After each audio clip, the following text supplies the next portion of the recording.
Welcome into the JCT Memorial Broadcast Booth, live here at Birkelbach Field, the GISD Athletic Complex, for tonight's football game. The Georgetown Eagles taking on the College Station Cougars. I'm Wally Harmon alongside Kelly DeVoll and Dave England. And tonight it goes real.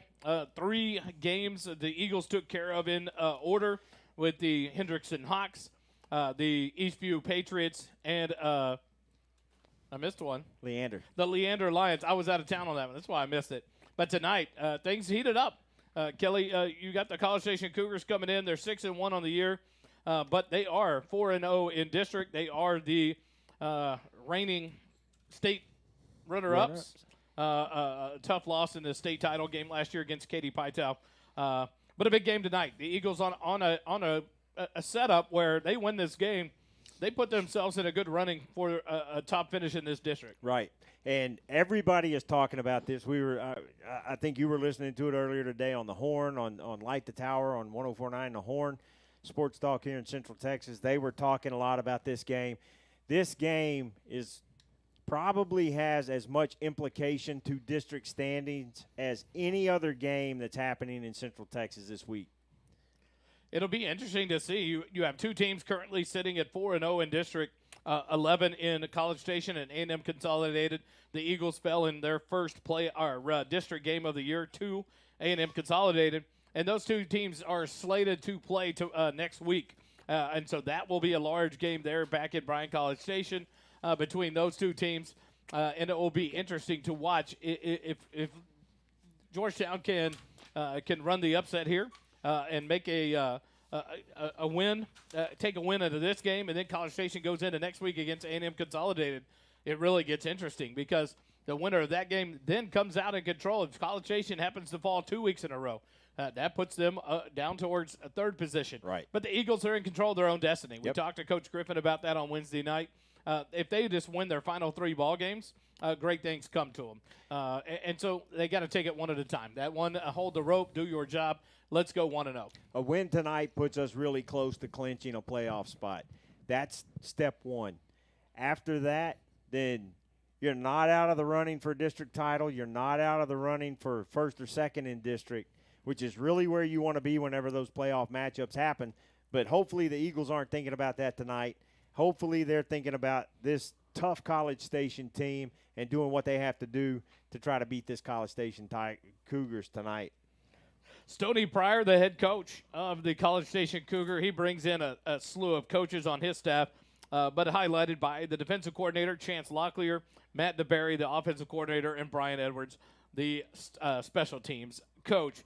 Your head coach of the Georgetown Eagles in his 4th season at the helm is head coach Chuck Griffin, and he brings in offensive coordinator Ricky Beatty and defensive coordinator back in his first year on the staff again, but this year as the defensive coordinator in Tim Nickey. Congratulations, first and foremost, to the Beatty family. Yep. We left the coaches show on Wednesday night, Monday. We left the Booster Club meeting. Dave and I were there with my wife, Darianne, and they were I was setting there for a little bit. The Booster Club meeting? No. I'm sorry. Okay. Booster Club. I was thinking coach's show. And Monday night, and they were set to induce Tuesday morning for the baby's first child. So as far as we understand, the baby is here. Everything is good.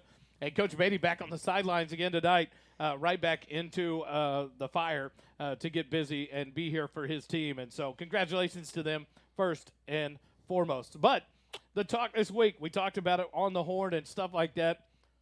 Noah Boris is in control of this offense right now. Frustratingly, Tucker Griffin did not get the news he wanted. The healing process on that collarbone taking a little bit longer than expected and a little bit longer than wanted. But the mindset from a Tucker Griffin, I love it. After the frustration being just obviously a letdown, I want to come back in your senior year. Stepped into the role of running the scout team for this Eagle program and an opportunity to have a good quarterback, a senior, running your scout team to give this defense something to look at. And so you just love that leadership in a young man like Tucker going through a big injury in his senior year.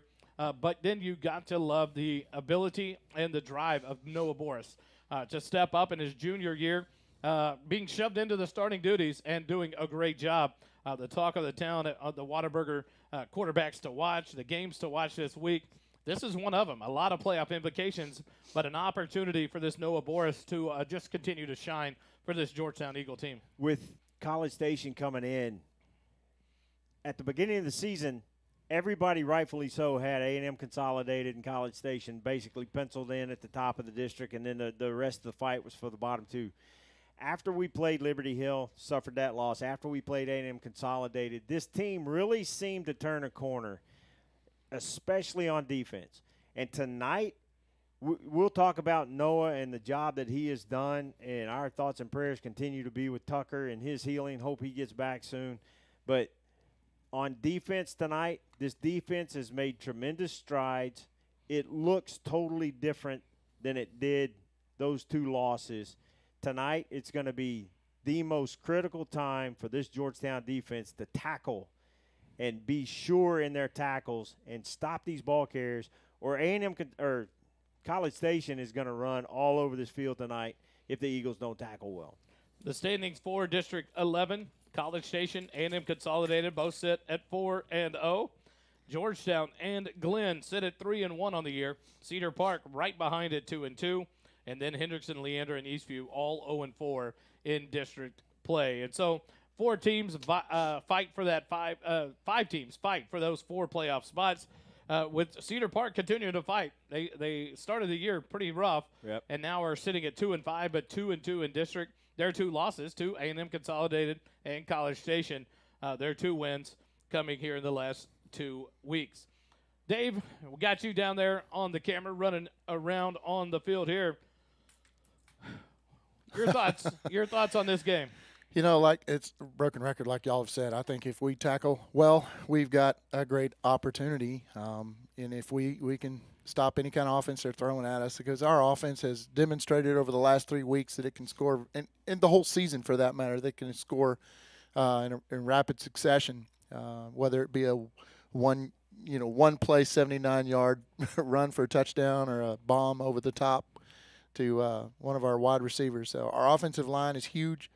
They're playing really well. They're keeping Noah Boris clean. It just bodes well for a really good offensive product tonight. And I think our defense has really matured over the last several weeks. And I really think we've got a really, really good shot against a number 3 team in the state of Texas. And this is going to show Georgetown Eagle fans what the playoffs will look like for us, I think. College Station's only loss of the year came against Lucas Lovejoy in week number 1, a good program, 52-27. But since then, they've run off these 6 victories in a row. But, Kelly, they ran into a buzzsaw that kind of no one really expected to this extent this year in Leander Glenn. College Station pulls it out, 27-24 in 2 overtimes last week at home for their homecoming. Glenn's not playing around this year. No, they're not. And again, going back to the preseason prognostications about how the district was going to line up, I think the vast majority of people had A&M Consolidated, College Station, Cedar Park, and Georgetown, with maybe some outside shots by some other teams. But this Glenn football team is for real this year. And, next week is going to be a battle. Another hugely important game in this district tonight is Cedar Park and Glenn.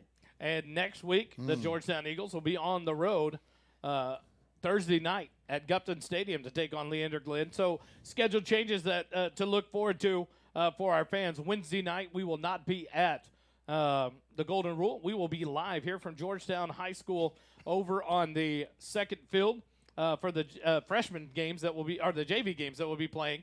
And we'll have the Coaches Show live from there with some action behind us in the backdrop. For Wednesday night, and then Thursday night we will be on the road at Gupton Stadium in a big game against Leander Glenn. So something a little bit different about this this College Station team. I got to stop trying to call them A&M Consolidated. If you look at them while they're in their warm-ups, the defensive line for College Station is bigger than their offensive line. They have got some hosses on their defensive line. They got some big boys on their offensive line too, but that defensive line is huge, and they are athletic. So our offensive line is going to have their work cut out for them tonight against the 3 up front guys. And they basically run 3 down linemen. They'll bring some linebackers up as outside rushers. But our offensive line is going to have their hands full tonight. And I would be willing to bet that the team that lost to the College Station Cougars in Waco years ago is probably watching this game, and they're hoping that we have some little payback on College Station in this game. Let's take a quick break. Make sure we pay a little bit of our gratitude towards our sponsors. We'll come back. We got an interview that Kelly sat down with Coach Griffin earlier in the week. Then we'll get ready for some starting lineups. And, man, before we know it, it's going to be kickoff time. Quick timeout. We'll be back with more Eagle football live here on SHN in just a moment. The JCT broadcast booth is sponsored by JMT's in Round Rock. JMT's provides customized apparel and promotional items to small businesses, schools, and nonprofit organizations. Our services include screen printing, embroidery, and promotional items. Our game-changing direct-to-film printing allows JMT's to print full-color graphics on your garments. JMT's has the experience and confidence to take on any order. Visit our website at jmts.com or call us at 512-388-5555.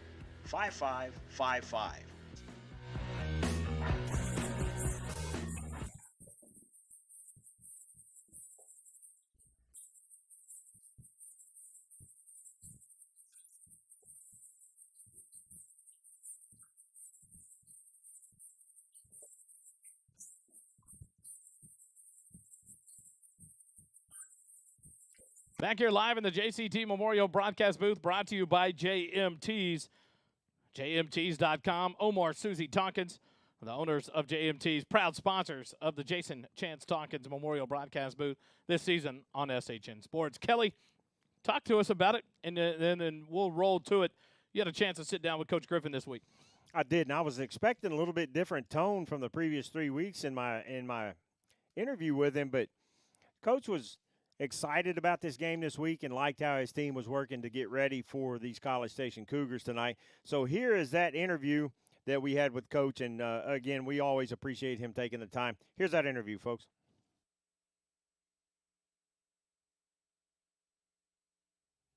We welcome to the SHN Sports Georgetown Eagles Countdown to Kickoff head coach Chuck Griffin. Coach, thanks for joining us again. Hey, thanks, Kelly. Great to be here.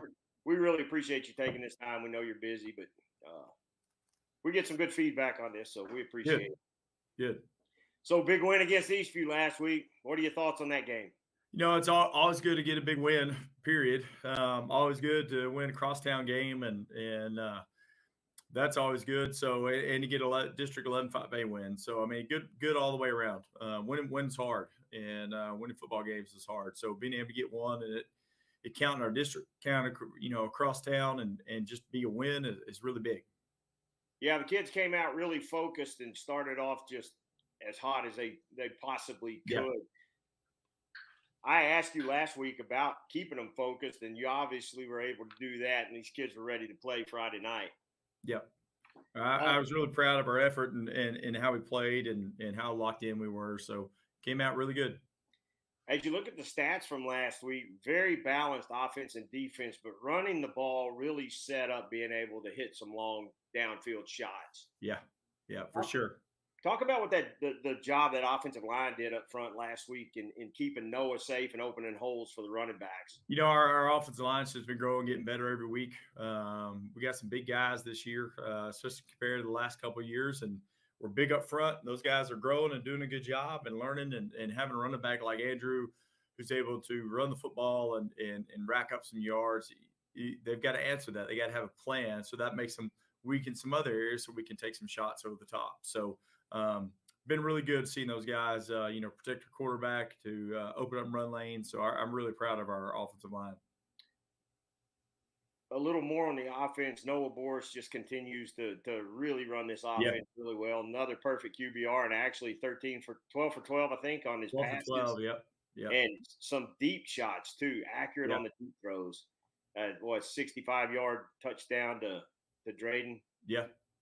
Noah's really done a great job, and we hope to see Tucker back soon. But it's nice to have a backup like that, right? Oh, yeah, it is. It's we knew that going in that he was really close anyway, and he's doing a fantastic job. So, it's good to see them work together. Tucker's out there talking to him, coaching him every day. And I don't know if you noticed this in pregame. Tucker's got the script, and he's out there walking Noah through every play in pregame.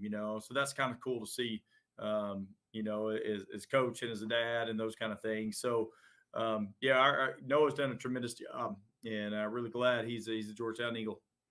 So on the defensive side of the ball, I love the game in the trenches. The defensive line, a lot of pressure this week on the Eastview quarterback by design, but lots of blitzes and lots of pressure. Looked like those guys just had their ears pinned back and just rushing up the field. Yeah, they did a really good job. I think our linebackers, some of their stats, they had 25 tackles, 6 quarterback hits, 3 interceptions, interception return for a touchdown, and like 2 pass breakups. So, man, they played really well as a group, and I'm really proud of what they were able to do. Those guys have really come on and are playing really well right now. And the corners, the defensive backs did a good job this week in pass coverage and not really giving Eastview a whole lot. I think they had one long extended drive. Right. But they did a good job in pass coverage as well. Yeah, our whole defense played really well. When you hold people in this day and age under 20 points, you're playing good defense. So we got a big game coming up this week. One of the preseason favorites in the district. They're at the top of the district, College Station. What are the Cougars bringing to Georgetown this week? They're really big and they're really athletic. They're a good football team. They moved up to number 4, I think, in the state rankings. And depends what poll you look at, but anywhere from 4 to 6, those guys are really good. They're a good football team. We're going to have to play really well, and it's really a mindset of getting, but now going to this game, and we haven't had much of. Be ready for that and be ready to win the next play. You can't shut down because you give something up like that. It may just be my lack of knowledge, but kind of surprised last week at the outcome of the College Station game. They struggled with Glenn. Last week. One of the things is I think Glenn's a really good football team. I know they've got a couple losses in there, but I think Glenn's a really good football team. And what they do, if you're not used to seeing it, presents some problems. I think there's probably a little bit of that. I think Glenn is also a very good defensive team. I watched them play. I went to the Glenn Leander game, and they're a good defensive football team. They look good. They're athletic. I think they matched up pretty well versus College Station probably. They've got some athletes and got a really good running back. They're good at quarterback. They're big up front on both sides of the ball. So I think they matched up pretty good against College Station. Who are your standout players last week? I mentioned our linebackers, Ian Lewis and Jacob Faltasek, Landry Leggett all played extremely well. Seth Warren and Justin Martinez both got in there and made some big plays as well. And then I think our defensive front, again, Brandon Stovall was our defensive line player of the game. He had a really outstanding game. I think he had 6 quarterback hits himself, and had a few tackles in there. So that was good to see. And then offensively, obviously Drayden had a really big night, 140 yards receiving and 2 touchdowns. Petter had 4 touchdowns again and 130 something yards on I think it was 9 carries. He scored almost every other carry on the night. So obviously that was really big. And then Noah, 12 for 12. I think I've only done that one other time in my career at quarterback. Had a perfect game like that. So really proud of him and what he was able to do. Well, it didn't make it too difficult on him. Just was able to put the ball where it needed to be and did some really good stuff. Well, Coach, we appreciate your time again this week. We're looking forward to this big game against College Station. Best of luck this week, and thanks for joining us. All right, thanks, man. Good to see y'all. Folks, that's head coach Chuck Griffin of your Georgetown Eagles. Countdown to kickoff continues right after this.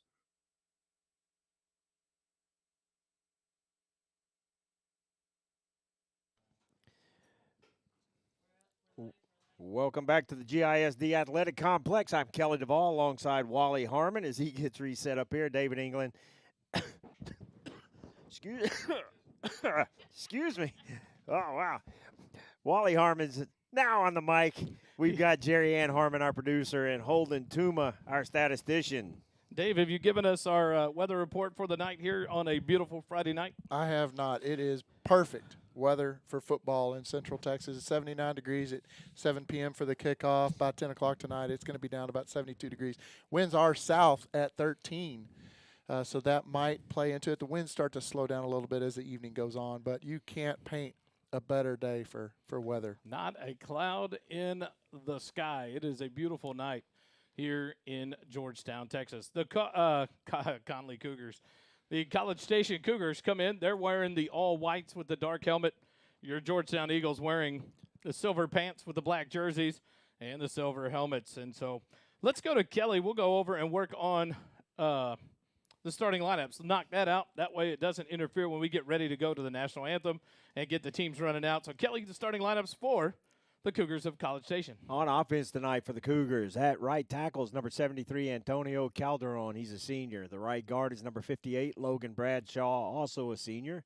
The center is number 56, Christian Lopez, a junior. Left guard is number 61, senior Noah Sherman. The left tackle is number 79, Jake Utley. He's a senior.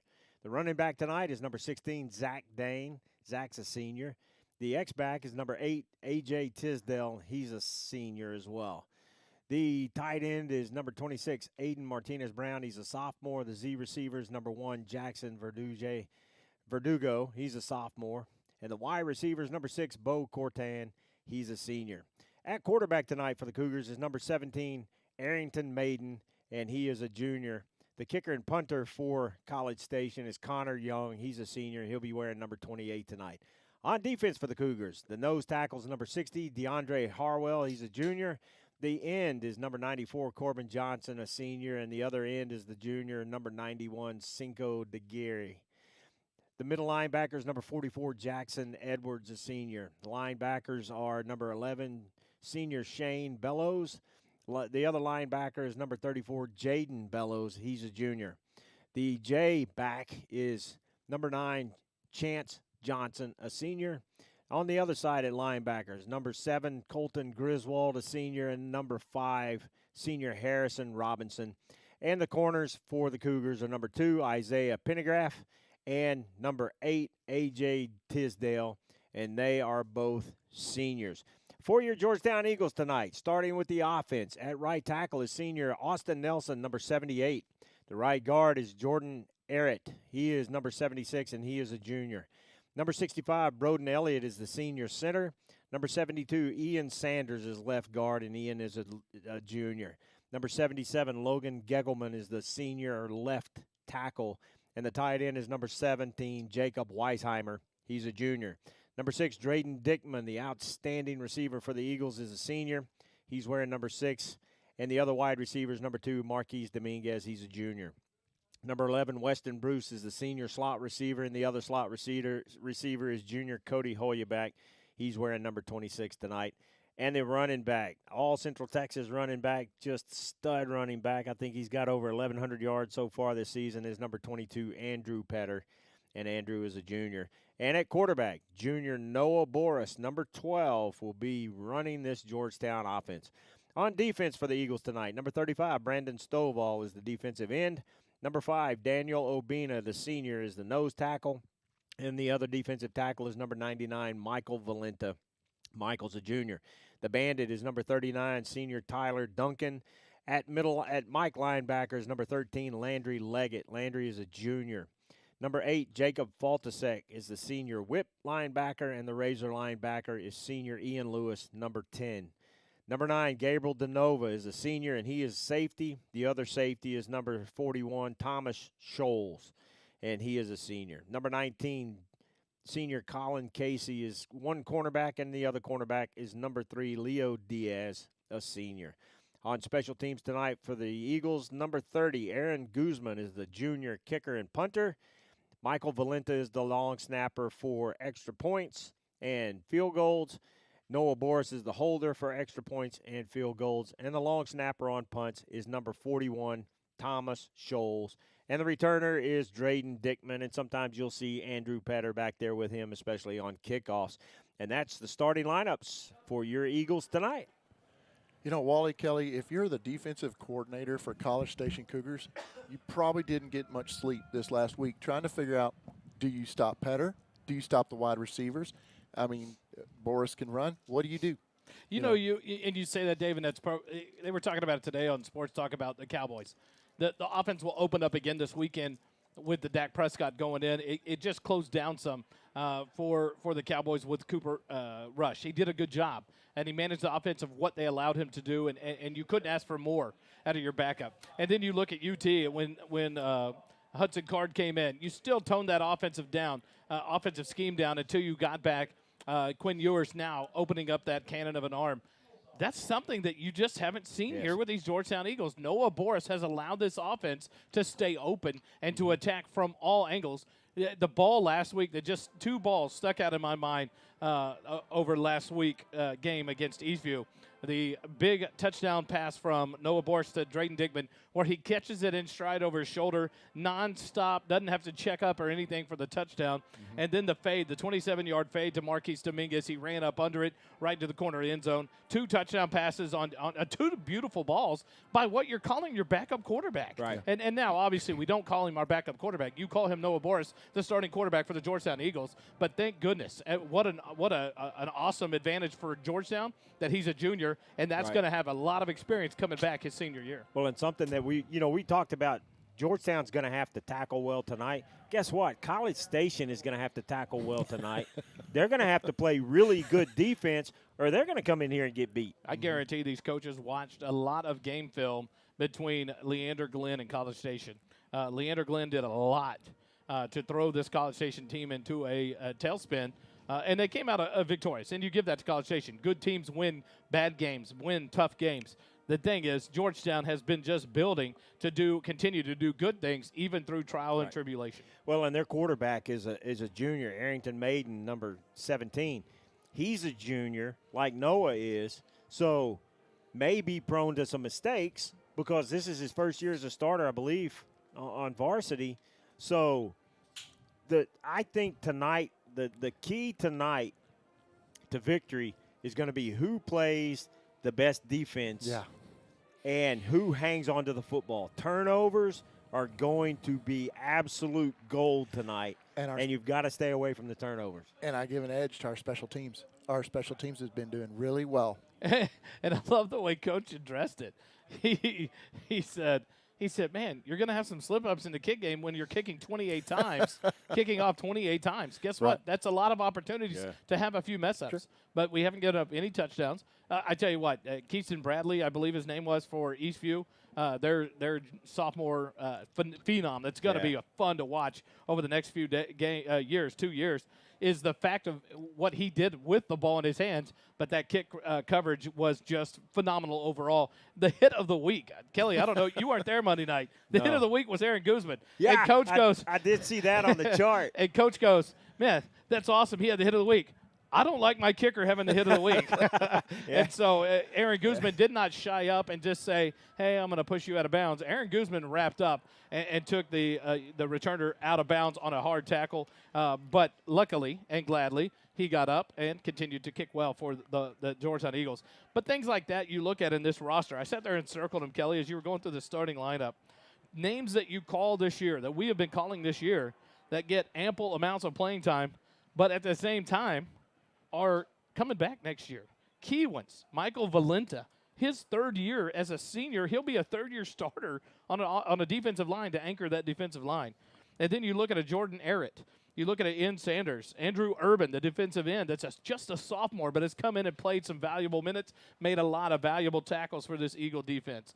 And then you look to Aaron Guzman, the junior. You were unsure about that kicking game coming in, and now we're going to get 2 full years of Aaron Guzman running the kicking game and controlling that. Seth Warren, the linebacker, who stepped up when I talked to the players this past week at the coaches show and talking to Landry Leggett and saying, you know, it's kind of funny. At the beginning it was Landry Leggett, Ian Lewis, and Jacob Faltasek, and then Seth Warren played in. But now it's becoming that 4th linebacker that's constantly in there, and he's a sophomore. And it looks like every week we go to the coaches show and to the Booster Club meeting, Seth Warren continues to grow. And so that's a name that we're going to get used to seeing a lot and saying a lot in the next year, 2 years, as he'll come in. And so it's just a lot of youth on this team that you've got to like, especially when you know your quarterback and your tailback will be seniors next year. Well, Coach Griffin talked about it in the pregame interview. He talked about it at the coaches show. He talked about it at the Booster Club meeting.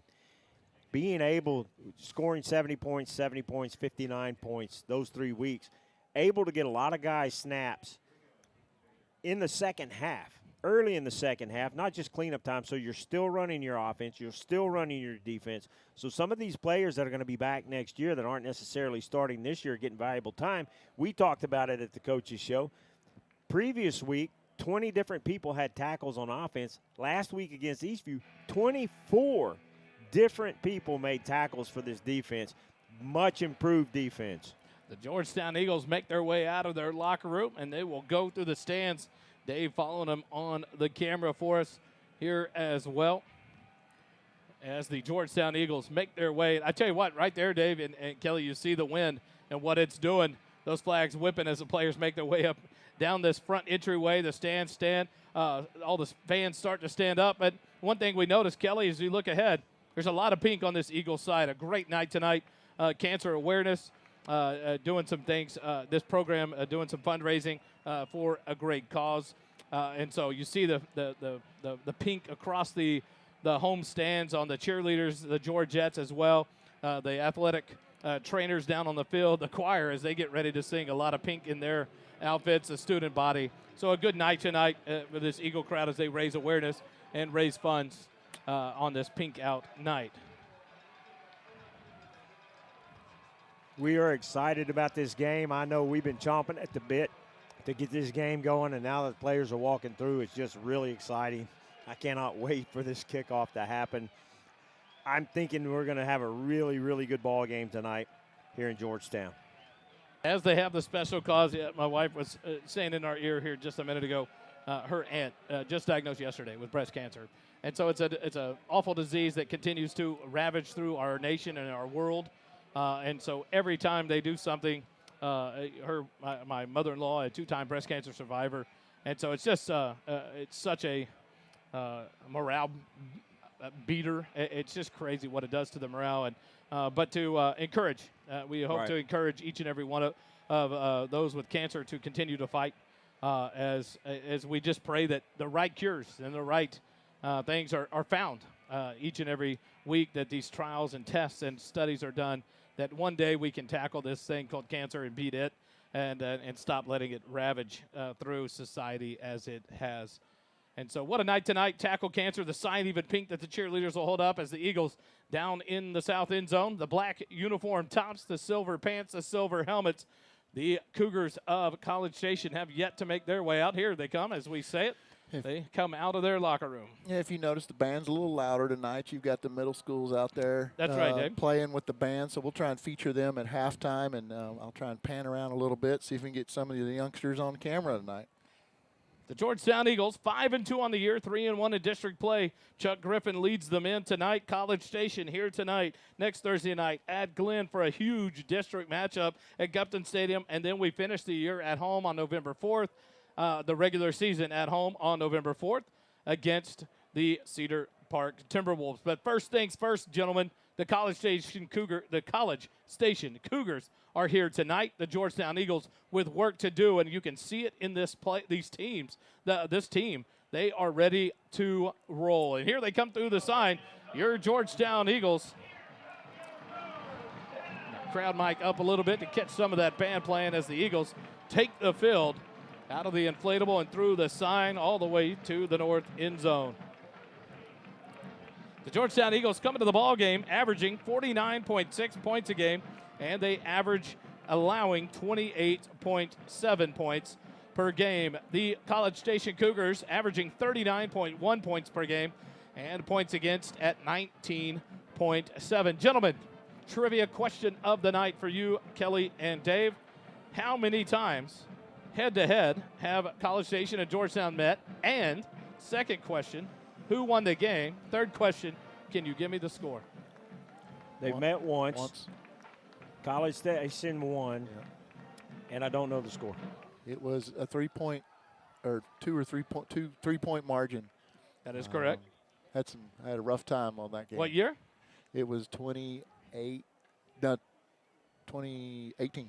2017. College Station was victorious 34-31 in the only time that these two schools have met head-to-head. But now it becomes at least a 2-year run, as in district play, the lineup set for both the district set And here in 5A Division I, Region 3, District 11, these teams will at least meet the next 2 years. Back to what we were talking about real quick with the pink out and breast cancer awareness. Frank Miranda, our buddy, he just posted that his mother passed away from cancer in 2014, so from breast cancer. So it is a devastating thing.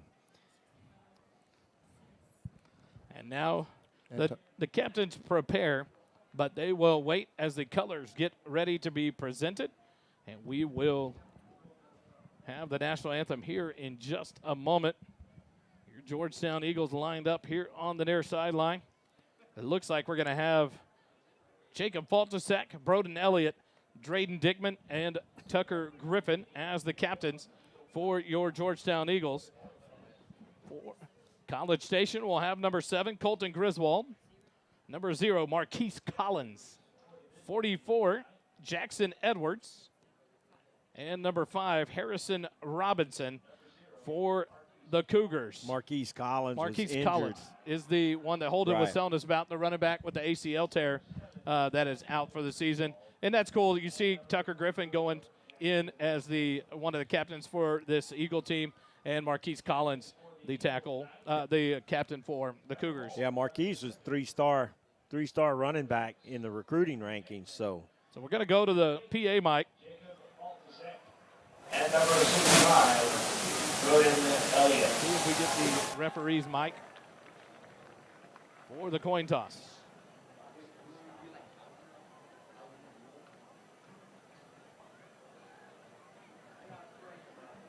I don't think he turned it on. No, last week they turned it on too early. And this week we're not getting it at all. So here comes the mic. We'll see if it works out tonight. Georgetown won the toss and will receive. So the Georgetown Eagles have won the toss, and they will receive the opening kickoff from the north end of the stadium. Cougars will kick it off from the south end. So Coach Griffin said, when I win the toss, I like to take the ball. I want to set the tone. And that's an opportunity here for this Georgetown Eagle team that will strike first on offense and hopefully get the ball rolling, get that momentum going early for this Eagle team. Well, if you remember in the 2 losses that Georgetown had, we wound up kicking off to start the game, and both teams went down and scored to start the game off. And kind of set that tone. Yeah. The color is about to be presented here on the field, so we will go quiet here on the mics as the colors take center stage and then bring you the national anthem and then get ready for the kickoff. Eagle football continues on SHN.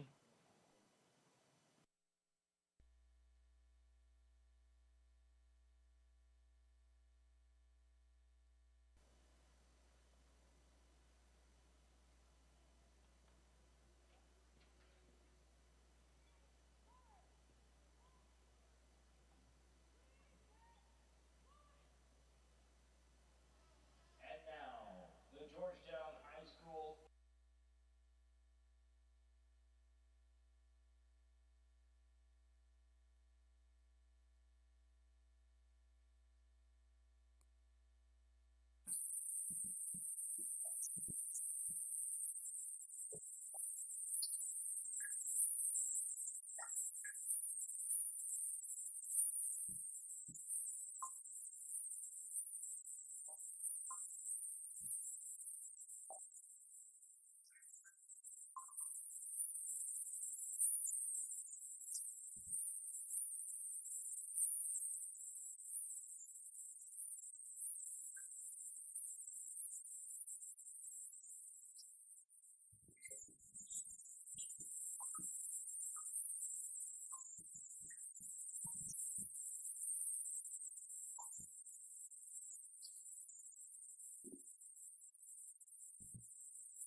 Back here in the JCT Memorial Broadcast booth, brought to you by JMTs.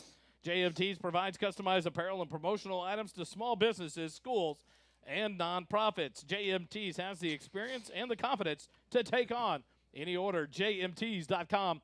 Omar, Susie Tompkins, owners and proud supporters of SHN football, and the Jason Chance Tompkins Memorial Broadcast booth. Folks, we have a lot of sponsors that you're going to hear from tonight, and without them, we could not bring you these broadcasts, or we would have to charge for these broadcasts because it takes a lot of money to bring you these broadcasts. So if you get the opportunity, please, please, please visit these sponsors and let them know you heard their ads here on SHN Sports. And you're going to hear a lot of them. Some that have been with us for many years and some that are new to us, and we hope to continue to build relationships with them and keep this going as we just have so much fun bringing you Georgetown Eagle football and Georgetown Eagle sports here on SHN. We will continue with football through the end of the season, through the playoffs, and then I'll be calling Georgetown Eagle basketball for the boys, and then on to the defending state championship baseball team and head coach Jordan Vieira. But I just visited with head coach David Canfield, and he's ready to go with his team, and things getting ramped up. He was working on a schedule still tonight, getting everything just finalized for the Georgetown Eagle boys basketball team coming up here early in November, and we'll be switching over there. You'll hear different sports at different times here on SHN, brought to you by so many of these great sponsors, and we appreciate each and every one of them. So please, please, please, like Kelly said, go out and visit these sponsors and utilize them and their services. They are so good to us and this community in Georgetown, Texas. The Georgetown Eagles have Petter and Dickman back deep. Getting ready to kick it off will be number 28, Connor Young, for the College Station Cougars. The Eagles prepared for any kind of trickeration, Kelly, as they have several men up front just to be ready until they spread out. But here goes the College Station Cougars. They'll spread out, put it into play in just a moment. Connor Young backs up. You hear the crowd getting loud. The student section down for the Eagles, waving the flags, all in their pink and blue, getting ready to go. Drayden Dickman, Petter back. The ball is into play. It's a short kick on the near side. Petter will field it about the 6-yard line. Up past the 10, cuts back about the 15, makes a man miss. 18-yard line, hit, stacked up, and taken down there. I think he got back to about the 19-yard line, and that's where the Eagles will take over. 1st and 10 with 11:54 on the clock. We've talked about it a lot this season, and just one thing that doesn't happen a lot with Andrew Petter is him getting brought down on the first man, and you saw it right there. Broke 2 tackles before a team of tacklers were able to bring him down. So the Eagles will start at their own 19-yard line. 1st and 10 from the near side hash mark. Noah Boris in shotgun formation. Andrew Petter to his left. 2 receivers left, 2 right for the Eagles. Now Petter moves over to the right side of Boris in shotgun formation.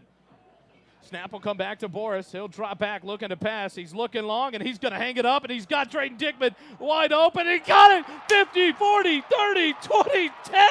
Touchdown, Eagles. Oh, baby. Noah Boris, Drayden Dickman, 81 yards, and the Eagles score first. Right off the bat, you see the speed of Drayden Dickman, and he had to pick up that pace a little bit because Noah put a lot behind that football, and Drayden was able to catch up to it, and the Eagles are the first on the board. What a beautiful first play call.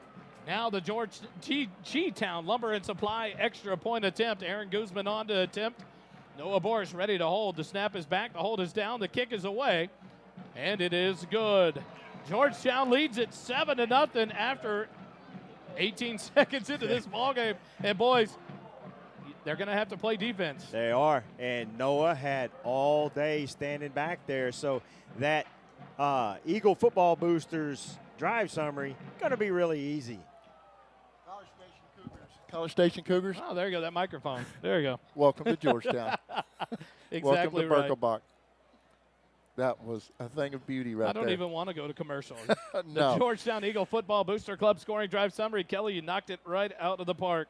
One play, 81 yards, 12 seconds, an 81-yard touchdown passing catch. Noah Boris to none other than Drayden Dickman. And as soon as you saw him waiting there, and then you see Dickman get about a 2-yard lead on his defensive back, and the ball left on a hurry out of the hands of Boris, and what a beautiful pass. One play, one touchdown, 7-0. Eagles lead it. And now Aaron Guzman set to kick the Syntex shirt and embroidery kickoff. Whether you need one shirt or 100, there are no minimum order amounts on any custom pieces. Call or stop by 1911 North Austin Avenue in Georgetown. www.syntexshirt.com. So I will say, you know, a lot of times if you won the toss, you want to get it when you come back out at halftime. But what a great opportunity for the Georgetown Eagles to take that advantage right there, up 7 points. And Coach said he's an offensive guy. He loves offense. So 7-0. Georgetown leads it on a one-play, 81-yard drive. 12 seconds. Drayden Dickman well on track for another 100-yard ball game. College Station is scouted because they know we're capable of the onside kick. And now they spread it out. We'll see who they have deep for them. Back to receive. And Guzman set to kick it off, and he does. He's coming near side. It'll be fielded about the 3-yard line. Up past the 5 to the 10, 15, right up the middle of the field, and finds an opening, 25-30, and then dragged down from behind up to about the 35-yard line. So Martinez Brown, number 26, on the return for the Cougars. And College Station starts with great field position. They'll have it 1st and 10 at their own 37-yard line. I think these coaches for Georgetown map out the first 15 or 20 plays, so they've got 14 to 19 plays still left on that card for their first plays. But 1st and 10 from the 37. Arrington Maiden, the starting quarterback. He's looking to pass to the right side, and he's going to go down. Sack on the first play. The Georgetown Eagle defensive line closes in. Boy, there's the answer you're looking for, because he was looking deep. Daniel Obina with a sack. It'll be a 2nd and long now from the 32-yard line. A loss of 5. Quick pass by Maiden out to the left side into the flat by number 6. He's hit and taken down at the 40. Thrown down at the 40. Is that O.C. Presley? O.C. Presley, yes, sir. Beautiful job there. Now it'll bring up 3rd and about 7. Nice job of O.C. getting in there and making the tackle. Good, sure, open field tackle, which is what we were looking for. Big 3rd down already. Up to the 41. Maiden drops back again. Pressure coming up the middle. Obina's getting held. No call there. Now Maiden rolls out, throws on the run up to midfield. A catch is made and taken down into Georgetown territory. That'll be enough for a College Station 1st down at the 46 of Georgetown. With the athletes that College Station has at their skill positions, you get that much time, somebody's going to be open. Oh, almost picked off. Pass out to the right side, missed by the defender, taken down for the Cougars. they definitely have hurry-up offense, don't they, Wally? Up to the 38, absolutely. 2nd and 2 now. They wait to get back to the line. Maiden in shotgun, 2 receivers left, 1 right, 2 backs in that backfield, offset of Maiden. He'll hand it off. Nope, he keeps it, and he's going to throw a quick slant, and that one's broken up. Good defense there. Looked like Colin Casey maybe on that. It's hard to receive for the Eagles. Number 19. So Colin Casey on the breakup. That'll bring up 3rd and 2 now for the Cougars. Good defense there, and 3rd and short now. They've got the whole playbook open to them because I think this is 4-down territory. 3rd and 2 now for the Cougars. 2 receivers right, 1 left. The running back offset to the left of Arrington. I believe it's Bo Cortan. So it'll be 3rd and 2. Shotgun snap back. He'll hand it off around to the right side. Hits a gap, makes it past the 1st down line. Ball came out. Ball's out, and let's see who gets it. Georgetown gets it. The first turnover. It came out of the hands of the running back, number 26. You said it pregame, turnovers were going to make a difference, Kelly. That was really important. I couldn't see the ball, but I saw the reactions of the College Station players, and I knew the ball had come out. And I don't know who recovered that. I didn't see who got it for us. Whoever it was, I saw that little lurch and then wrapped up, and I knew he had the ball under him. So the Eagles have it 1st and 10 from their own 32-yard line. 9 minutes, 57 seconds left in the first quarter. 7-0 lead, the first turnover of the ball game, the way of the Eagles. 2 receivers right, 1 left. Now the man in left in motion. Boris, shotgun snap. He'll hand it off to Petter right up the middle. 35, 40, up in field. He gets drugged down, a shoestring tackle, but not before a borrow from Morrow 1st down up to the 46-yard line. Offensive line did a good job of opening up that hole on that left that second gap in there between the guard and the tackle was wide open. So those big boys up front moving guys early. 14-yard gain for Petter on first down. It's 1st and 10 from the 46. One receiver right. Boris shotgun snap, hand it to Petter. He cuts back to the left, makes a man miss. Up past 45 to the 50 into Cougar territory, down to about the 47-yard line. Beautiful running by Petter, and he'll bring up second now for the Eagles. The edge rusher there, he's going to have to put his shoes back on because he got juked right out of them and got left standing flat-footed. Just got roasted. 2nd and 3 from the 47 of College Station. 2 receivers left, 1 right. Petter offset to the left of Boris on the far side hash mark. Boris gets a shotgun snap back. He's looking to pass. Here comes some pressure up the middle. He's going long again, but the receiver cut the route short, and the pass went long. It'll be incomplete and bring up 3rd and 3 now for the Eagles. Miscommunication there with Dickman and Noah. They weren't on the same page, and I always wonder who was at fault there, and actually Dickman just patted himself on the chest saying that was on me. So that's the first incomplete pass in quite some time, if I recall. Absolutely. Noah Boris, they were talking about it on the horn today, about an 80% completion rating percentage right now. So it'll bring up 3rd and 3 from the 47 of College Station. Morris with the shotgun snap back. He'll hand it to Petter right up the middle, 45. He gets the first down up to about the 41. Another borrow for Morrow first down for your Eagles. Just keep matriculating the ball down the field, boys. I forget the Kansas City coach that used to say that back in the 1970s. So now we'll bring 3 receivers right for the Eagles. No receivers left. Petter offset to the right side of Boris in the backfield. Weisheimer, tight end, off on the right side. Now Petter switches to the left, far side hash mark. Snap back to Boris, but we're going to get a flag here. Pre-snap penalty. Looks like it'll be a false start on your Eagles.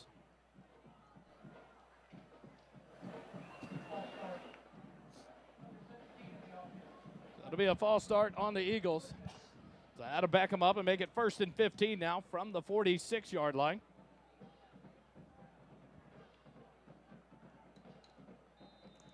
So the Eagles change of plans here, but they'll keep the 3 receivers right. Back up to the line quickly. 8:45 left first quarter. 7-0 Eagles lead it. And they have the ball driving here. Weisheimer moves to the left side. Back to Boris. Now to Petter right up the middle. He dances around, hits a hole. 45-40. Makes a man miss up to the 35-yard line. Taken down there. A nice run on first down and 15. And makes it a short and manageable second down, Kelly. He just has great vision. And he sees those holes open. He sees where they're running, where the defenders are coming from, and he's able to get a couple extra yards. Good gain there, about 10-yard gain for Andrew Petter. And, man, I just like watching that kid run the football. They'll give him 11, put it at the 35 of College Station to bring up 2nd and 4 for the Eagles. Far side hash mark. 1 receiver left, 2 right. Petter to the left side of Boris. Boris back. Quick pass out to the left side. Off the hands of Marquise Dominguez. Incomplete, out of bounds. Little high, but Marquise let it go right through his hands. And that'll bring up a 3rd and 4 now for the Eagles. So I think this is going to be 4-down territory for the Eagles too, because with the wind blowing the way it is, and Aaron has shown us a little bit better leg than we knew he had, but not quite a 53-yard, 54-yard leg. So I think this is 4-down territory for the Eagles. 3rd and 4, 8:04 left, first quarter. 2 receivers right, 1 left. Petter to the right of Boris in the shotgun. All from the far side hash mark. Now the receiver left side, Dickman in motion.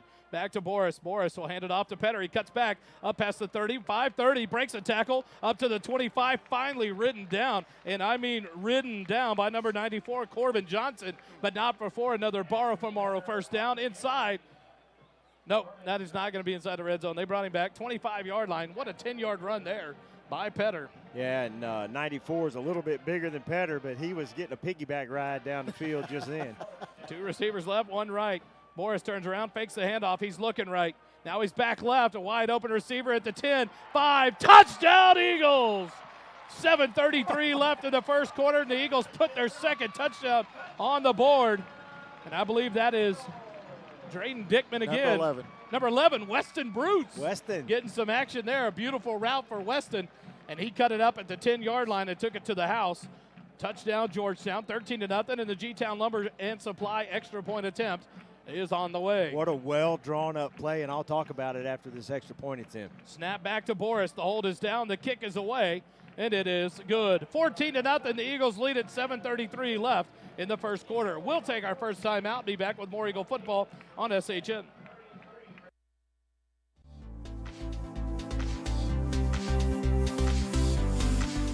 The first quarter of tonight's game is sponsored by Fine Line General Contractor. At Fine Line General Contractor, we are dedicated to meeting and exceeding our clients' expectations in Central Texas. Fine Line offers a wide variety of construction services, including budgeting, design assistance, scheduling, project management, and more. Fine Line General Contractor, committed to building excellence and relationships. Visit our website at finelinegc.com.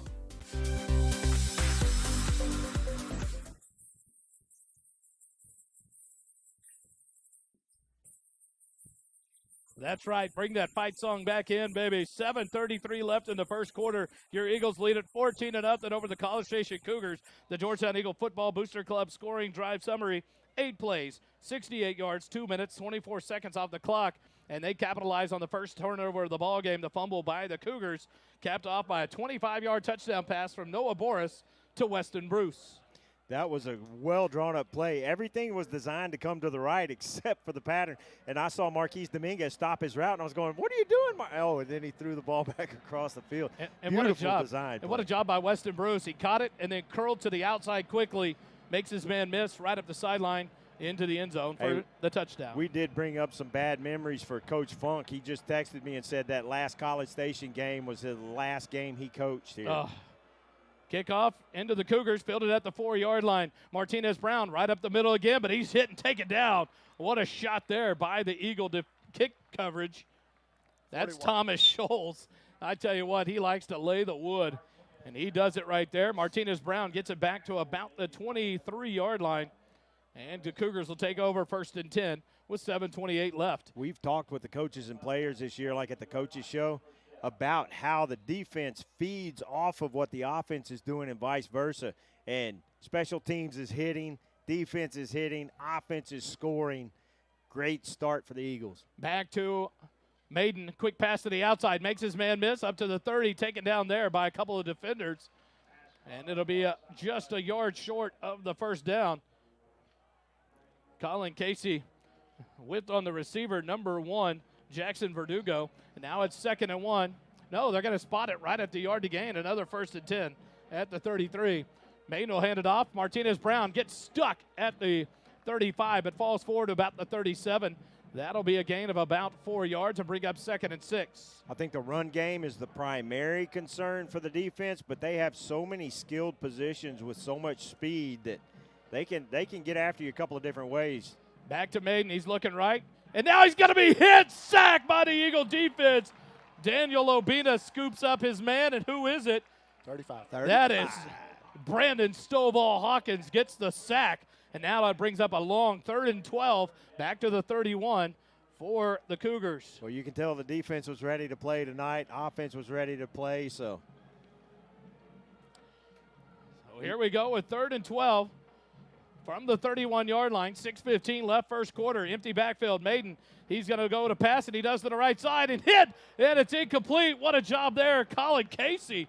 He laid the receiver out. As soon as the ball hit his hands, it's incomplete, and here comes a punt by the Cougar offense. Wow. What a job by this defense. Just wow. Boy, great job, and you're getting some carryover from the defense to last week against Eastview. They had their ears pinned back going after Eastview's quarterback, and they are coming after the Cougar quarterback tonight with the same fervor. Connor Young to kick. He gets the punt away. It's almost blocked, and it's a nice punt. Fielded by Dickman back at the 32. He comes to the right side, now cuts back.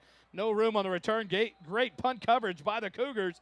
Dickman gets 2 yards on the return, make it 1 yard, and the Eagles have it 1st and 10 at their own 33. So you're starting 34, sorry. You're starting to see why Coach Griffin reached out and snagged Coach Nicky and brought him in.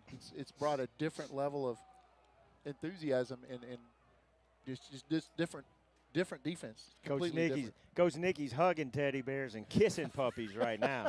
3 receivers left. 1 receiver No receivers right. Petter to the right of Boris, near side hash mark. Shotgun snap back to Boris. He'll hand it off to Petter right up the middle to the 35. He's hit but falls forward, drags a couple of men forward up to about the 37-yard line. The head linesman over here was ready to mark him down at the 26, but he got that extra push. And I don't know what Andrew's doing, but only gaining 2 yards is just unacceptable. Well, you might see Holly back here on the next drive if he keeps that up. Just joking. Coaches, Yes. do not listen to us. Aha. Andrew Petter. But the thing Well, is, he was hit for no gain and he carried a guy 3 yards. Yeah. Brings up 2nd and 7 from the 33, or the 37.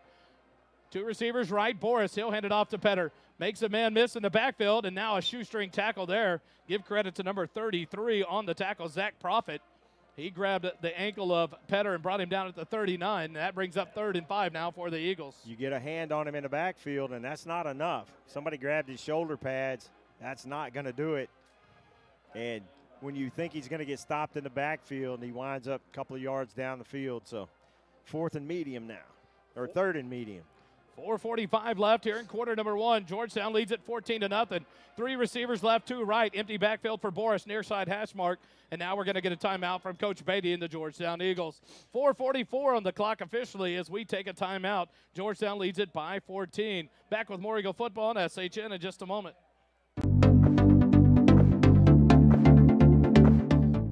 Our first down sponsor this season is Borrow from Morrow. Borrow from Morrow, our team is dedicated to providing the best mortgage experience possible. We do that by offering easy-to-use mortgage tools, including our handy mobile app, competitive rates, and assistance from an experienced loan officer. Our loan officers understand the local markets, have access to a wide variety of loan programs, and are ready to guide you through the process. Your family, your future, our focus. For your mortgage needs, remember, Matt Morrow, Borrow from Morrow. For more information, visit borrowfrommorrow.com. NMLS 464148. They have Back here in the JCT Memorial Broadcast booth, brought to you by JMT's. Borrow from Morrow, our first down sponsor for your mortgage needs. Remember, Matt Morrow, borrowfrommorrow.com. Eagles come back out, 3rd and 5 from the 39-yard line. 3 receivers left, 1 right. Petter offset to the right of Boris on the near side hash mark. Shotgun formation. Their whole defense is 9 yards from the ball. Boris calls a audible, backs back up, and here comes the shotgun snap to Boris. Ball is back. Boris backpedals, looking across the middle, and it's picked off. The interception by number 11, Shane Bellows, the senior linebacker, right into his hands. I don't think Boris saw him. And the Eagles with their first turnover. 4:38 left in the first quarter, and College Station has it 1st and 10 at the Eagle 39. We were talking on the break about that middle being open, and Drayden was open across the middle, but Noah just needed a little more under that ball. He tried to throw a rope out there, but he needed a little arc on that pass, so big turnover. Maiden gets the shotgun snap. He backs up. He's looking long, and he's going to hang it out, and his man's wide open, but Maiden puts it about 3 yards past his hands, and it's going to be incomplete, bring up 2nd and 10. According to Doppler Dave, that's a little too much wind under that at 13 miles an hour out of the south. Chance Johnson unable to catch up to that maiden pass. So that'll bring up 2nd and 10 from the Eagle 39. Opportunity here for this defense to hold again. Back to Maiden. Quick pass to the left side into the hands of number 15, 35, but driven out of bounds by O.C. Presley at about the 32, 31-yard line. So a gain of 8 brings up 3rd and 2 now. Again, I would anticipate 4 downs here. So 3rd and 1. Back to Maiden. He'll turn around and hand it off. Gets past the 30, makes a man miss, spins out of a tackle, and keeps going. No one hit. There a lot of attempts at a big hit, but not a wrap-up tackle, and he gets good yardage up to the 19-yard line inside the red zone, and 1st and 10. You see the strength of Martinez Brown there. Hand off to Martinez Brown, but he doesn't get much there. He got hit as he crossed the line. The ball comes out. Let's see who has it. I think Georgetown may have it again. No, he just pushed that pile forward. Oh, my goodness. He got hit at the line of scrimmage and ends up with 5 yards up to the 14-yard line, 2nd and 5. Maiden rolls out. He's looking at the end zone. Holds it. And he's got to be sacked back at the 20-yard line. What a sack there. Jacob Faltasek scoops in. Maiden held on to it too long, and Faltersack with the third sack of the night for the Eagle defense. They're going to spot it at the 19-yard line, and that'll bring up 3rd and 10 now. This is turning into the heavyweight fight we thought it was going to be, and who's going to take the most blows and stay on their feet? Maiden has 2 receivers left, 2 right. He turns around, hands it off right up the middle. Martinez-Brown dances forward, but he's going to be short of the first down. He'll be spotted at the 11, so it'll bring up 4th and 2 now for the Cougars. And it looks like they're going to go for the points, sending out the kicking team. So Connor Young will come out to attempt the field goal for the Cougars. Ball spotted at the 11. Looks like they're going to spot the kick. They're going to place it down about the 18-yard line, right at maybe the 19. So it'll be a 29-yard field goal attempt by Connor Young.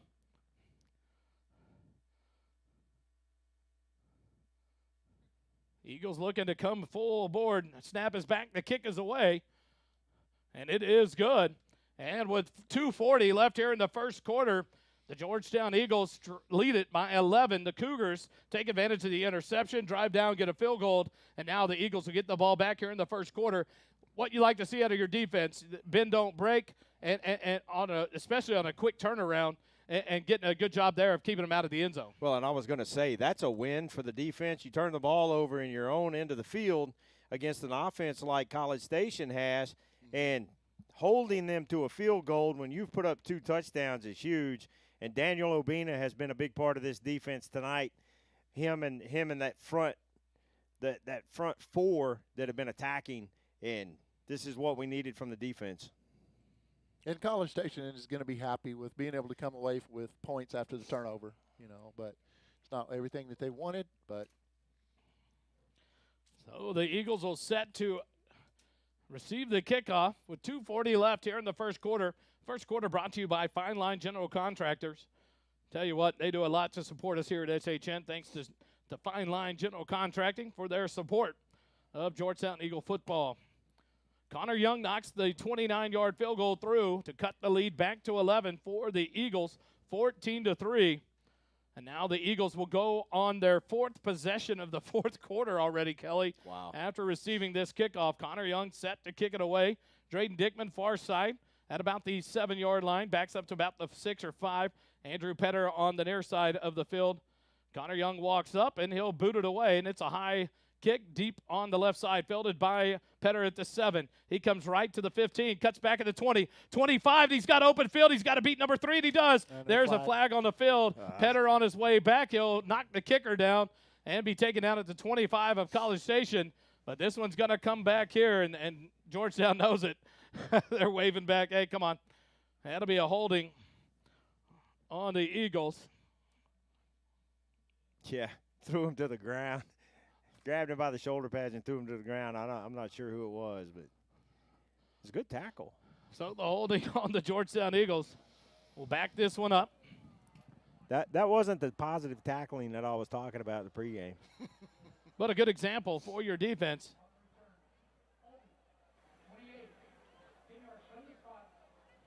So it's whistled on Luke Hawley, the sophomore defensive back.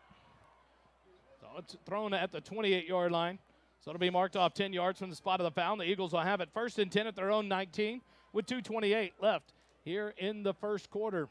Yeah, unfortunately, Luke was holding out there and wasn't necessary because it wasn't really close to the play, and that kick defender was not going to be a part of that play. 1 receiver right, 2 receivers left for the Eagles. Boris on the far side hash mark with Petter directly behind him. Snap back. He'll hand it off to Petter, up to the 15, up back to the 20.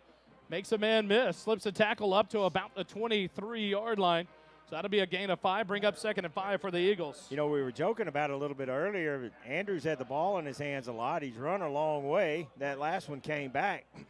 But they are able to spell him from time to time with Cody Hoyer back, who is also an effective running back for the Eagles. And now the Eagles go 3 receivers right, none left. Petter will move to the left side of Boris. They're on the far side, hash mark, shotgun formation. Snap back to Boris. Put in the belly of Petter. He cuts it back, and he makes a cut back again over to the far side numbers, 35, 40, 45, midfield. Now he slows down and gets him to run past him. He stayed in field to keep the clock running. And what a job. Andrew Petter stopped, and 3 defenders run past him. One had to grab on. But into Cougar territory. Petter has another borrow from Morrow first down at the 42. Haul you back in. Cody Hall, you back off on the left side of Boris. 1 receiver left, 2 right. Far side hash mark. Boris, quick pass out to the left side. Caught. Spin and make a man miss. 30, 25, 20, 15, and to the 10-yard line. Down probably at the 11. Inside the Smoothie King red zone. That's Marquise Dominguez. That's going to give him first and goal at the 10-yard line. The borrow from Morrow first down inside the Smoothie King red zone. Smoothie King at Wolf Ranch, blending goodness to fuel your greatness. Brings you the red zone, and here comes out. Haul you back, Petter back in. 12-2 on that completion. Was a beautiful one all the way down to the 10. First and goal for the Eagles, a 32-yard passing catch. What a job by Marquise to make that first man miss and take it down the sideline. Petter moves to the left side. 1 receiver right, 2 left. Far side hash mark. Boris has a man in motion to the right side. Boris drops back. He's looking at the end zone. He's holding it. Tons of time. Pancake served up there. Boris now slips, gets back up. He's going to throw it to the corner of the end zone. Touchdown! Oh. Georgetown Eagles. What a play. I'm sorry. Wow. Who is that to? 11. Weston Bruce. Wow. That's his second touchdown, and that'll bring about the G-Town Lumber and Supply extra point attempt. 36 seconds left. Noah Boris did some boot scooting and boogieing there. And, man, he made a man miss, kept his balance, and then throws it to the corner, and Weston Bruce went up and got it for the Eagle touchdown. G-Town Lumber and Supply brings you the extra point field goal attempts. The snap is back, the hold is down, the kick is away, and Aaron Guzman is good. 21-3, your Eagles lead it. 36 seconds left in the quarter number 1. Quick timeout, more Eagle football on SHN.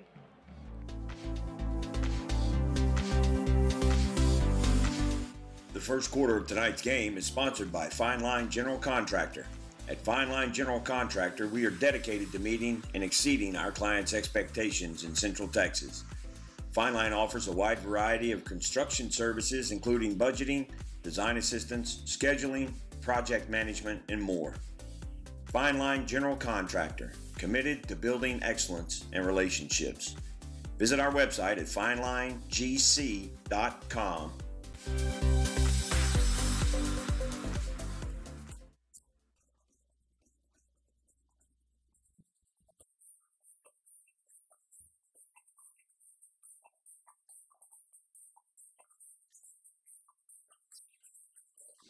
Back here in the JCT Memorial Broadcast booth, Weston Bruce from Noah Boris with a 10-yard touchdown pass to complete that drive, and the Eagles lead it by 21-3. It's our backup quarterback, ladies and gentlemen. Noah Boris has just done an awesome job of running this offense, and we saw maturity there and him not panicking.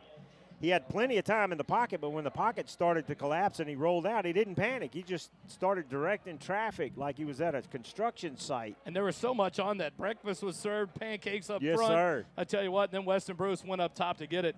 And now the Syntex shirt and embroidery kickoff by Aaron Guzman. 36 seconds left here in quarter number 1. Guzman will kick it deep right down the middle. Martinez Brown fields it at the 4-yard line. He heads toward the middle of the field up past the 15, but he's hit there before he gets to the 20. And a nice job of kickoff coverage by the Eagles. It'll be first and 10 for the Cougars 14. At the 20-yard line. And you see Mason Goggins gets the tackle there for the Eagles. when Brandon Stovall came out, he's chest bumping guys, and when he's going out to play defense for the job they did on special teams coming back. So the defense is fired up too. 30 seconds left in the first quarter. College Station has the ball first and 10 at their own 20. Two receivers right, one left, middle of the field. Maiden turns around, hands it off to Martinez Brown, left side. Hit at the 21, stopped and taken down immediately. What a job by the Eagle defense. I tell you what, Brandon Stovall Hawkins having himself a ball game. Leggett. Landry Leggett in there, coming up off the bottom of that pile as well. 2-yard gain brings up 2nd and 8. And we saw Landry whenever he got up off the ground and came back. One of the guys wanted to give him a high five, and he just tapped it. Martinez Brown right up the middle, but he's going to be stopped about the 24. They'll spot him at the 25. A gain of 3 brings up 3rd and 5 And that'll be the end of quarter number one. Fine Line General Contracting brought you quarter number one, and what a lot of activity there was. But your Eagles dominated quarter one, 21-3. We'll take a quick timeout. Be back with quarter number two. You're listening to Eagle Football on SHN Sports. Our first down sponsor this season is Borrow from Morrow. Borrow from Morrow, our team is dedicated to providing the best mortgage experience possible. We do that by offering easy-to-use mortgage tools, including our handy mobile app, competitive rates, and assistance from an experienced loan officer. Our loan officers understand the local markets, have access to a wide variety of loan programs, and are ready to guide you through the process. Your family, your future, our focus. For your mortgage needs, remember, Matt Morrow, Borrow from Morrow. For more information, visit borrowfrommorrow.com. NMLS 464148.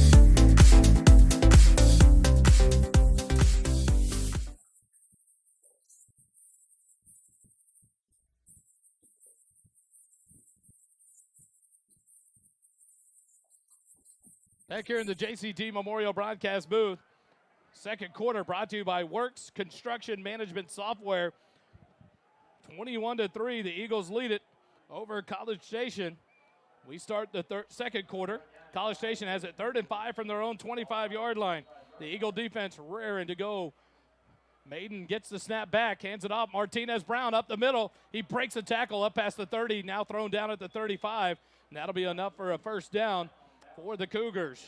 And we knew coming in he was a strong running back, capable of breaking tackles like that, keeping this drive going. This is a very important drive for College Station. Two receivers right, one left. Handoff again, comes around to the right side. Some holds there, nothing called, but tackled in the backfield. What a play there. Who is that? 16. Garrett Lloyd.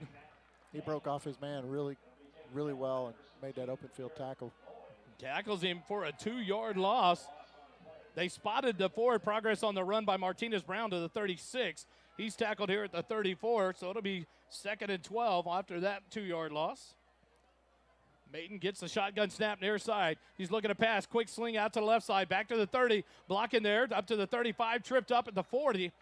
So a little bit of a gain there. Up to the 41-yard line. And that'll bring up 3rd and 5 for College Station. I think he tripped over the foot of Bo Corton, the other receiver that was out there trying to make a block. So good tackle on Corton. 3rd and 5 at the 41. 3 receivers right, 2 left. Empty backfield for Arrington Maiden. Cougars have it. Looking to drive here. Snap back, far side hash mark. Looking out quickly, and he caught and taken down immediately.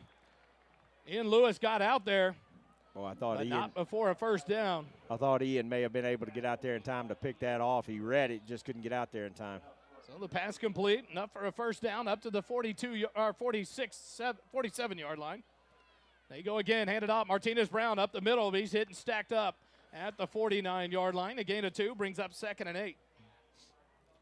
College Station has gotten punched in the mouth, and they're going to have to start delivering some blows to the Eagles, or they're going to be in trouble.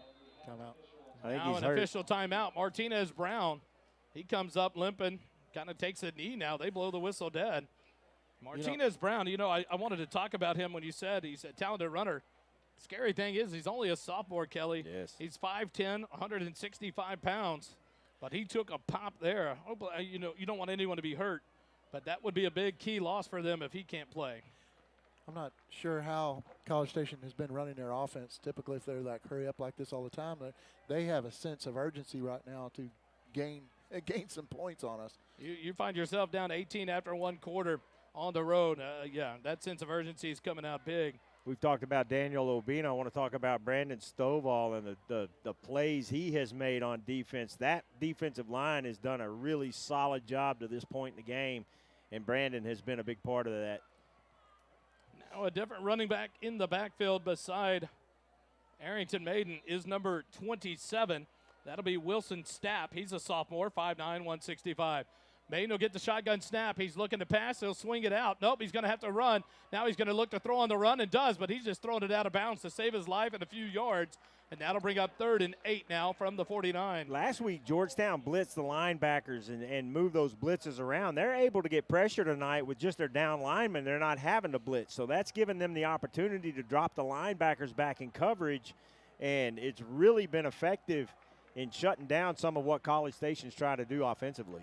Snap back to Maiden, 3rd and 8. He's looking long, he's looking, and now the pressure's on. Can he get the sack? No, but he throws it away, and it'll be incomplete. And that'll bring up 4th and 8 now for the Cougars. Pressure being applied there. Brandon Hawkins Stovall did it, and he rushed Maiden. Maiden just got it to pass away, incomplete. That brings up 4th and 8 from the 49, and it looks like College Station set to punt. And the coaches over here next to us are fired up about that. I got the hand earlier for banging on the table, but it's okay for the coaches. Yep. That's right. They get paid to bang on the table. You don't. So College Station looking to punt with 9:59 left here in the second quarter. But they're going to Georgetown's going to take their second timeout of half number 1. We'll take it with them. 9:59 left in the first half. 21-3. Georgetown leads it over College Station. Quick timeout. Back with more Eagle football after this. Construction software options can be extreme and pricey. Introducing Works, a simple and affordable solution for small to medium-sized subcontractors. With features like estimates, progress billing, and change orders, you can easily track project changes in one seamless workflow, all while integrating with the accounting software you're already working in. Works was built by subcontractors for subcontractors. Finally, that tool that meets construction management and accounting needs without the overkill.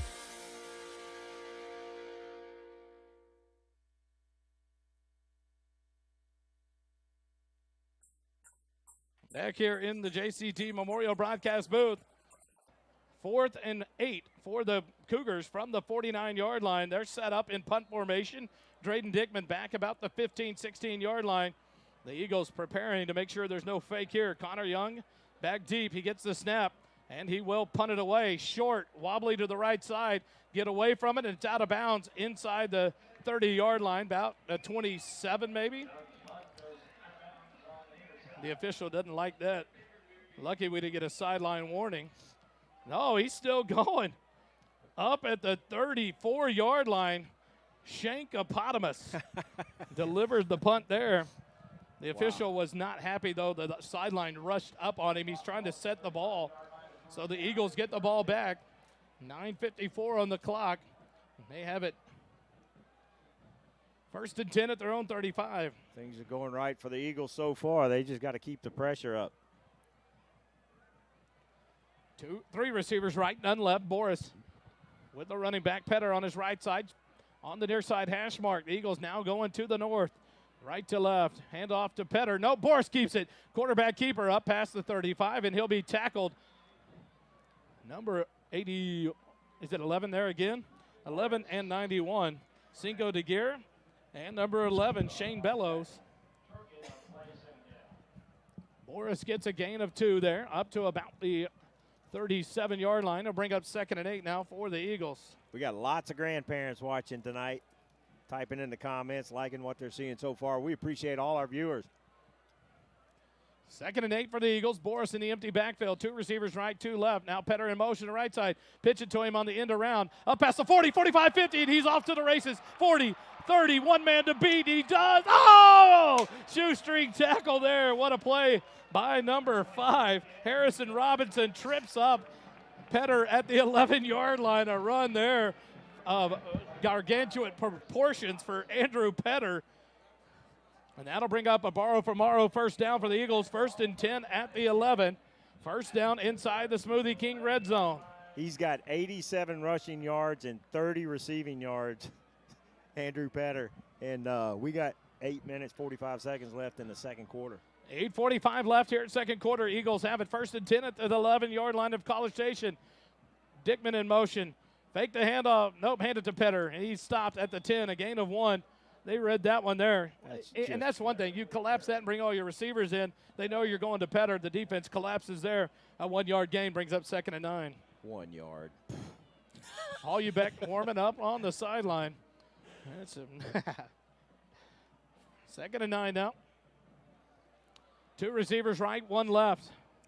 Dominguez, the lone receiver left. Boris in the shotgun formation, middle of the field. Petter off to his left side.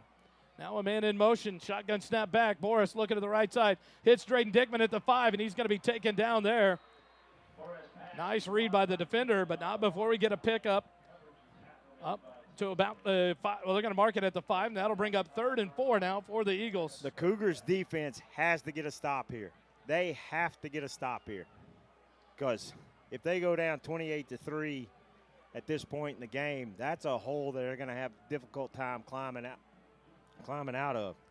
So 3rd and 5, the Eagles can get to the 1-yard line for a first down or into the end zone here. 3rd and 5 from the 3rd and 4 from the 5-yard line. Going to have wildcat formation. Boris, the wide receiver on the left side. Now Dickman in motion. Petter gets it. Fakes the handoff. Petter right up the middle. Touchdown, Eagles! Someone tried to check him, and he ran over him. Touchdown, Georgetown. Just a lot of motion, a lot of moving parts, and you're trying to confuse that College Station defense, and you did a good job of it. Let me tell you something. Ricky Beatty is calling one heck of a football game tonight, mixing it up, and this Cougar defense is on their heels. He's a happy dad tonight. Now the G-Town Lumber and Supply extra point attempt by Aaron Guzman. Boris on to hold the shotgun, or the snap, back to Boris. He'll place it down at the 10. The kick is away, and it is good. 28-3, the Eagles lead it. 7:12 left here in quarter number 2. Brought to you by Works Construction Management Software. SHN Sports. We'll take a timeout and bring you more Eagle football in just a moment. The Smoothie King Red Zone is sponsored by Smoothie King of Georgetown. It's our commitment to blend a more nutritious smoothie from bottom of the cup up. It's your choice, same flavor, zero compromises. Smoothie King at Wolf Ranch, blending goodness to fuel your greatness. Smoothie King is located at Wolf Ranch Town Center, 1003 West University, Suite 110 in Georgetown, Texas.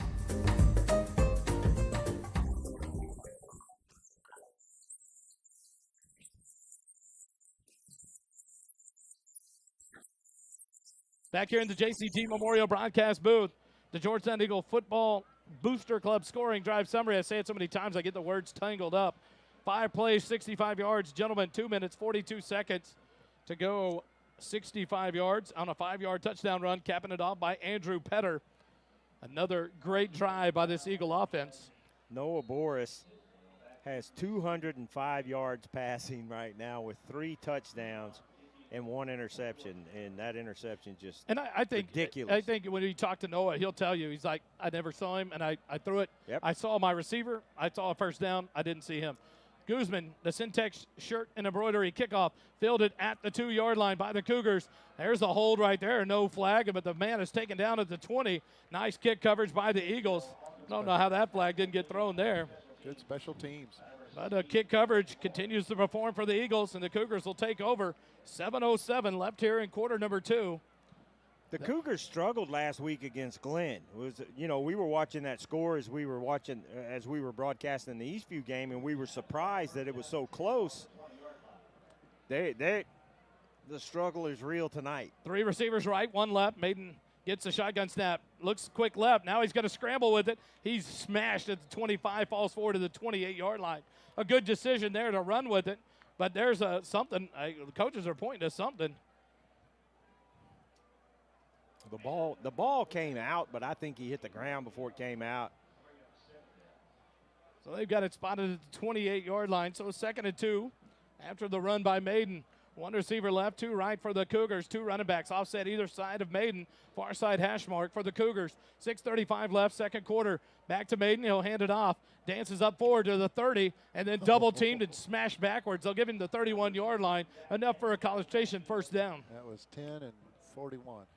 So Thomas Scholes and number 10. I lost it. There it is. Ian Lewis. So a gain of 3 brings up 1st and 10 now. At the 31, 2 receivers left, 2 right. Maiden hands it off. Martinez Brown gets up to about the 34, and then he's driven back. Landry Leggett to the 34-yard line. A gain of 3 brings up 2nd and 7. They're just so off of what they want to be doing on the offense. Nothing's really working for them, and it's getting frustrating for the Cougars. Two backs in the backfield. Maiden gets a shotgun snap, fakes the handoff, blitz right away, and he's going to go down. What a play there by the Eagle defense. Andrew Urban, the sophomore, he goes in and gets the sack, the 4th of the ball game, all the way back to the 24-yard line. So that's going to bring up 2nd and 17 now for the Cougars. He drove his offensive lineman straight back into that quarterback, didn't he, Kelly? Yeah, before we came on the air, I said this is a different defense than that Liberty Hill game, the A&M consolidated game. They have their legs under them. 3rd and 17 from the 24. Handed off to Martinez Brown. He spins out of a hit in the backfield, but not before he gets rumpled for another yard loss. Wow, this defense is on fire for the Eagles. And that'll bring up a longer 4th down as it gets backed up to the 23-yard line for the Cougars. When you look in the coach's box up here next to us, and they're all smiling and laughing, if you just saw that, you'd know this game's going well for the Eagles to this point. 4:45 left here in the quarter number 2, brought to you by Works Construction Management Software. The Eagles lead it 28-3. Cougars set to punt on 4th and 18. And look, we flipped the field. Drayden Dickman stands about the 42-yard line. Connor Young, he'll get the punt away barely. And it's a short one. Bounces about the 45, and it's going to roll out of bounds at the Eagle 47-yard line. If Drayden had picked that up, he may have scored. So Georgetown will take over again. 4:22 left in the second quarter at their own 47-yard line. You're right, Dave. Flipping the field there. The defense did a great job of backing the Cougars up. They started at their own 20, got forward a little bit, and then driven all the way back to the 23. Wally, we were talking about it on the break whenever we went to that last break. Georgetown has to keep their foot on the neck of this Cougar football team. They cannot stop what they're doing. 2 receivers left, 2 right. Dickman in motion. He gets the end-around pitch. Up past the 45, 50, 45. Shakes a man out of bounds, 40-yard line into Cougar territory. A nice end-around there by Drayden Dickman. That's actually a completion because it's a pitch forward to Dickman. So another completion for Noah Boris, some more yards to pad that stat. Similar to what we saw whenever Andrew made that long run on that last drive, but then the cornerback gets up and he's talking to Drayden. I don't know what he was saying to him other than, dude, you're playing a heck of a ball game and kicking our rear ends. 2 receivers left, 1 right. Tight end in motion left. Boris over, pitches to Petter in the backfield around the left side, 45, 40, 35, 30, and pushed out of bounds about the 28. Nice run there by Andrew Petter, enough for another borrow from Morrow first down in Cougar territory down to the 28-yard line. These guys are going to be seeing number 22 and their nightmares after this ball game. They're going to be feeling him for a couple of days as well. He has laid some licks on as well when he's running the ball in the middle. 1st and 10 from the 28 of College Station. Petter offset to the right of Boris. 2 receivers right, 1 left. Near side hash mark. Boris will get the shotgun snap back. He'll hand it off to Petter left side. Cuts back, 25. A bottle up and a good push from the O-line. Gets him forward inside the 25 to the 24-yard line. That'll be gain of 4. And that's the kind of running that here in just a little bit you're going to see these College Station Cougars with their arms on their hips. You know, keep running up the middle on them. You're going to wear out that defense. I'm tired. I tell you what, you got to give credit to our O-line, though. Man. They are doing a job. Broden Elliott, the leader of that line, offensive line, and those gentlemen, Gegelman, Errett, you can throw them all out there. Man, they are doing a job tonight. 2 receivers left, 2 right for the Eagles. 2nd and 6. Boris, quick pass out left side. Dominguez makes the catch, breaks 2 tackles, breaks another one, and finally tackled at the 15 inside the Smoothie King red zone. Another borrow from Morrow first down, and this offense continues to drive. 3:25 left, second quarter.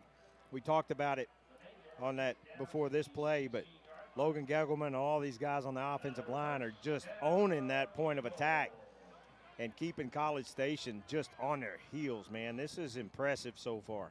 Smoothie King at Wolf Ranch, blending goodness to fuel your greatness. The Eagles have been in their red zone area multiple times tonight. They lead at 28-3, 3 minutes on the clock. The Eagles have it 1st and 10 at their 15-yard line. 2 receivers, 1 right, 1 left. Petter get the handoff. Nope, quick swing pass out to the right side to Dickman. Up past the 10. He makes the man miss, taken down about the 9-yard line. Big, nice pickup on first down of 6, brings up a short 2nd and 4. Their defense has been on the field a long time in this first half, and I like it. Get tired.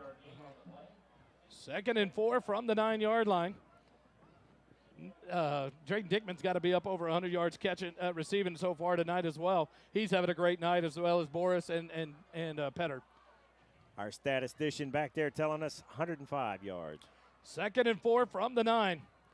Petter off to the left side of Boris, far side hash mark. Shotgun snap back. Handed off to Petter, up past the 10, the 5, touchdown! Eagles, Andrew Petter takes it to the house. A 9-yard touchdown run for Andrew Petter. He cut it back and ran over a couple of defenders, and the Eagles moved the lead to 34-3. 2:08 left here in quarter number 2, and another G-Town Lumber and Supply extra point attempt coming our way. Folks, the team that has the 3 points is the third-ranked team in the state, and they have been in the top 10 all season. Aaron Guzman puts up the extra point attempt, and it is good. Your Eagles lead it by 32 with 2:08 left here in the first half. 35-3 over College Station. Quick timeout. Back with more Eagle football on SHN. The Smoothie King Red Zone is sponsored by Smoothie King of Georgetown. It's our commitment to blend a more nutritious smoothie from bottom of the cup up. It's your choice, same flavor, zero compromises. Smoothie King at Wolf Ranch, blending goodness to fuel your greatness. Smoothie King is located at Wolf Ranch Town Center, 1003 West University, Suite 110 in Georgetown, Texas. The JCT Memorial Broadcast Booth brought to you by JMTs. Omar, Susie Tompkins, proud owners of JMTs and proud sponsors of the JCT Memorial Broadcast Booth and SHN Sports. The Georgetown Eagle Football Booster Club scoring drive summary. I've said it 100 times. I hope to say it 100 more. 6 plays, 53 yards, 2 minutes and 14 seconds. Capped off by a 9-yard touchdown run by Andrew Petter. 35-3 your score. 2:08 left in the first quarter. Your Eagles are clicking on all cylinders, gentlemen. Not at the same time. Go ahead. I'm as I know, are you guys Speechless. speechless? Holy Yeah, cow. that's where I was going with that. Oh, dude, I'm blown away by this first half. I knew we had a shot.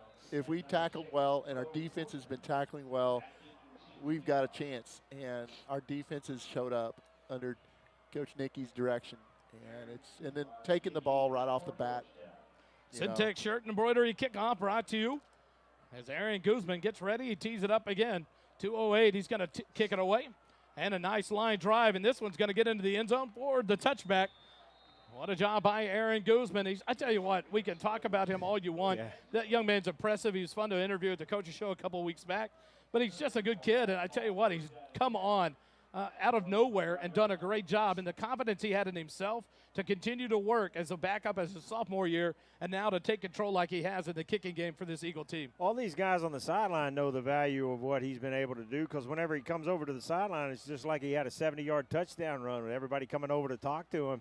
The value he has shown, and again, at the beginning of the season, kicking game was a question mark. Maiden hands it off in the backfield.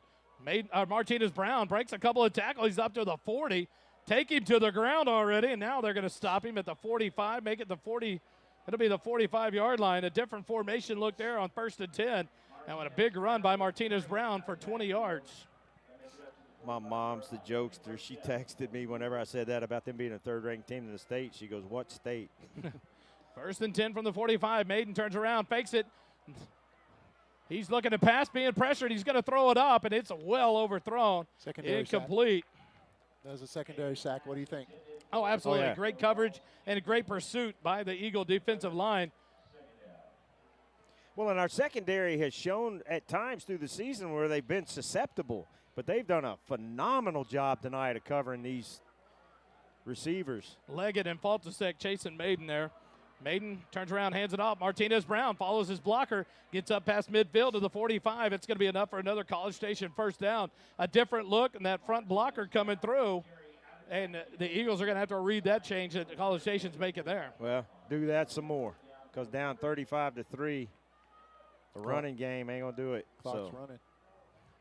1:25 left here in the second quarter. Maiden gets a shotgun snap, hands it off. Martinez Brown dances to the left and falls forward for about 3 yards. They're going to mark him down at the 42-yard line. That'll bring up 2nd and 7 now for the Cougars. I thought he got to the 40, but what do I know? Nothing. 2nd and 7 from the 42 of Georgetown. 1:05 and the clock is running. Maiden in the backfield. Has a receiver right. fakes the end around, pressure up the middle. Maiden's going to throw it across the middle, and incomplete. Double coverage there, an opportunity. And that'll be an incomplete pass, and that'll bring up 3rd and 7 now for the Cougars with 52 seconds left in the quarter. Offensive line's getting a little frustrated, and we can't get wrapped into that and retaliate when they keep pushing and shoving. So now Maiden looks to the sideline. 52 seconds left here in the first half. 35-3 your score. The Cougars trying to put something on the board. The Eagles trying to keep them out of the end zone right before half. 3rd and 7. Maiden gets a shotgun snap. Hands it up. Martinez Brown right up the middle, up to about the 35-yard line. And it'll be another College Station first down. 47 seconds on the clock. They're setting something up there because that's the second time 15 has gone into motion off that formation, and he's gone around that end. Timeout, College Station. If that quarterback pulls that ball back, he's going to be open over there. So I think they're setting that up for later. College Station calls their first time out of the half. We'll take it with them. 41 seconds left. 35-3. Georgetown leads it. Quick timeout. Back with more Eagle football in a moment. Construction software options can be extreme and pricey. Introducing Works, a simple and affordable solution for small to medium-sized subcontractors. With features like estimates, progress billing, and change orders, you can easily track project changes in one seamless workflow, all while integrating with the accounting software you're already working in. Works was built by subcontractors for subcontractors. Finally, that tool that meets construction management and accounting needs without the overkill.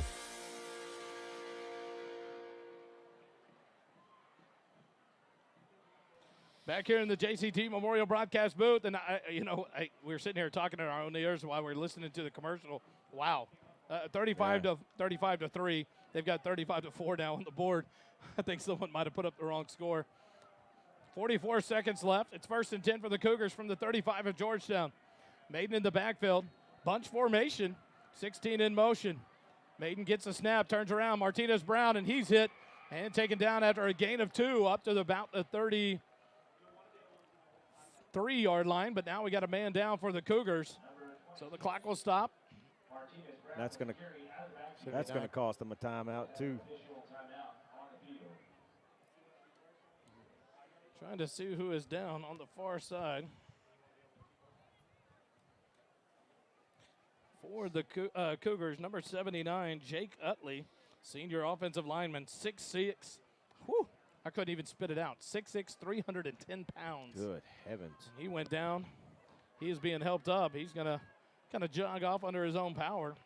That's why it looked like somebody spilled a 55-gallon drum of Cougar on the field while he was laying there, but he jogged off on his own, so that's good. He took his helmet off there once he got to the sideline, but he'll take a breather here. 2nd and 8 now from the 33. We welcome our viewers that are watching from College Station or cheering for College Station. So College Station is going to take their second timeout to avoid the 10-second runoff. Okay, I'll get back to it now. There Sorry you go. about that. We got a lot of viewers watching from College Station. We're glad you've joined our broadcast tonight. And I'm sure they are as surprised as we are, gentlemen. Yeah. We talked about this amongst ourselves. Yeah. We have our little text string that we talk about football and all things Georgetown and just football in the state, how good we have it around here in Central Texas, and now bringing in A&M Consolidated in College Station. It's just a great district. But I tell you what, this Eagle team is playing better than you want them to play great. They're playing better than you want. They're better than you expected tonight. Yep. And I think they have caught College Station off guard. And this is a tall order, too, because this is almost like a playoff game for them. They're getting in the big buses. They're driving an hour and 50 minutes from their home stadium they've never been to this stadium before. 2nd and 8, Maiden, quarterback keeper right up the middle. He'll slide down at the 25-yard line. They're going to mark him at the 26. It'll be just short. Yeah, keep the clock running. It's not a first down. 30 seconds remaining. He slid down a yard short, 3rd and 1. It's where he starts the slide. Now he turns around. Martinez Brown gets it up past the 25. The pack pushes forward, and now it pushes back. They'll blow the whistle. Stop the clock on the first down up to the 23-yard line of Georgetown. 1st and 10. Clock running, 19 seconds. Well, it should start running. They've set the chains already. Now it runs. 15 seconds on the clock. Maiden gets the snap. He's looking right side to pass, and the ball caught at the 18. Number 1 catches it. Legs chopped out from him at the 10-yard line. And that'll bring up 9 seconds on the clock, and College Station will take their final timeout up to the 9-yard line. So another first down. It'll be a 1st and goal for the Cougars. I think they're going to take one shot at the end zone and then try a field goal if they're unsuccessful there. They are out of timeouts. College Station has burnt all 3 of their timeouts. They have it 1st and goal at the 9-yard line. 35-3. Georgetown leads it over College Station. Here in the first half, Works Construction Management Software brings you Georgetown Eagle football here in quarter number 2. 9 seconds. The Georgetown Eagle mascot go to 2 on the side, getting the student crowd going over there behind the Georgettes. Georgie. And now the players turning around, getting the crowd fired up. 1st and goal for the Cougars with 9 seconds to go. Here in quarter number 2, they're trying to score here and then get the ball back to start the second half as they find themselves down 32 here in the closing seconds of quarter number 2. 3 receivers right or left, 1 right. Martinez Brown offset to the right of Maiden, near side hash mark. Maiden looks right. He's going to throw right. The ball is up. It's overthrown, incomplete. And that'll bring up 2nd and goal. And that will bring on the field goal team for the Cougars with 5 seconds left in the second quarter. Took that one shot, quick route. Now just enough time for the field goal attempt. Or fake. I think at this point, you never know. They got to have the points just to continue to build to try to build some confidence and momentum. The ball will be set at the 16-yard line on the near side hash mark. A 26-yard field goal attempt by Connor Young. Snap is back. The kick is away. And he shanked it left. No good. The Eagles, the clock runs out. The Eagles go to the half leading by 32. Connor Young pulled it left from the near side hash mark on our side. He booted it to the left and tried to get it across, and it went too far, and the field goal is no good. We go to the half, brought to you by Pro Glass. 35-3, Georgetown leads it over College Station. Quick timeout, back with more Eagle football on SHN. Our halftime shows this season are presented by Pro Glass of Georgetown. If your car, RV, or heavy equipment needs glass to be replaced, Pro Glass can get the job done in no time. Our local family-owned business stands behind its work with a limited lifetime warranty for as long as you own the car. We are the Central Texas choice for RV, heavy equipment, and auto glass since 1998. Windshield chip repairs in under 30 minutes, no appointment necessary. Visit our website at www.proglasstx.com or call 512-930-1365.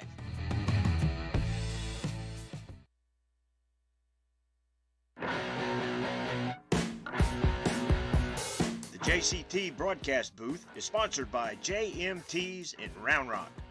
JMT's provides customized apparel and promotional items to small businesses, schools, and nonprofit organizations. Our services include screen printing, embroidery, and promotional items. Our game-changing direct-to-film printing allows JMT's to print full-color graphics on your garments.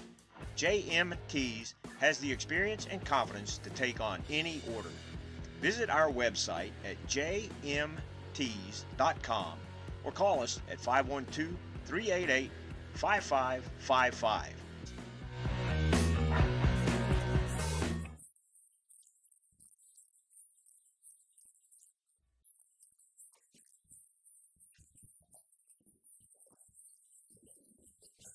We welcome you back to the GISD Athletic Complex here in Georgetown, Texas. The Eagles are up on the Cougars at the half, 35-3. Dave, I don't think any of us saw this coming at all. Yeah, this. I mean, I think we all felt like we've got a really good opportunity. All the pieces are there. We've been playing really good ball the last 3 games in a row, hanging 70 on a couple of opponents and then 59 last week. So our offense is on fire. Our defense has been doing really well. Yep. And we knew if we tackled well, which we're doing a fair job of tackling, we're keeping them. We have kept the number 3 team in the state out of the end zone thus far. We'll have the stats here in just a couple of minutes, but we've known the offense is capable of this. Yeah. This defense lights out tonight, and that has been, for me, the most impressive thing. Brandon Stovall, Daniel Obina, Ian Lewis, those guys are just getting pressure on the quarterback. And last week, lots of blitzes. This week we haven't blitzed that much. We've been able to get pressure with that front, with the defensive front, so that the linebackers and defensive backs can maintain their lanes out there, and it has really disrupted what College Station's tried to do.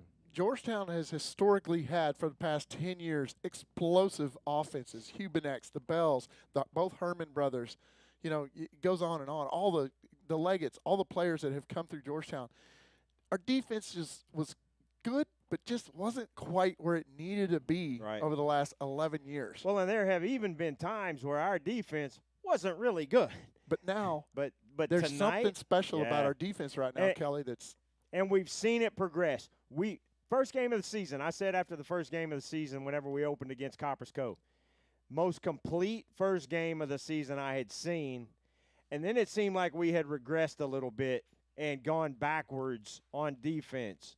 So then they started making progress after that A&M consolidated loss, and this defense is just lights out tonight. We're bringing on the mic right now Holden Tuma, our statistician. Holden, tell us what this offense is doing and give us the numbers. Yeah, so, I mean, I'm just as shocked as you guys are. A 35-point half for this Georgetown Eagles offense. Come out swinging, 81-yard touchdown bomb to Dickman. First play to really open things up. That helps your passing stats. It does. Noah Boris has only thrown 12 passes, already has 233 yards, 3 touchdowns, and 20 yards a pass. Andrew Petter on the ground, 15 carries, 118 yards, already up over 100 yards, and 2 touchdowns, as well as that 50-yard reception, because those pop passes are considered receptions, to get down inside the red zone. That shoestring tackle, he should have had another one. But we got to talk about the receivers, too. Dickman, the 81-yard touchdown catch, he's at 4 catches, 105, and the touchdown.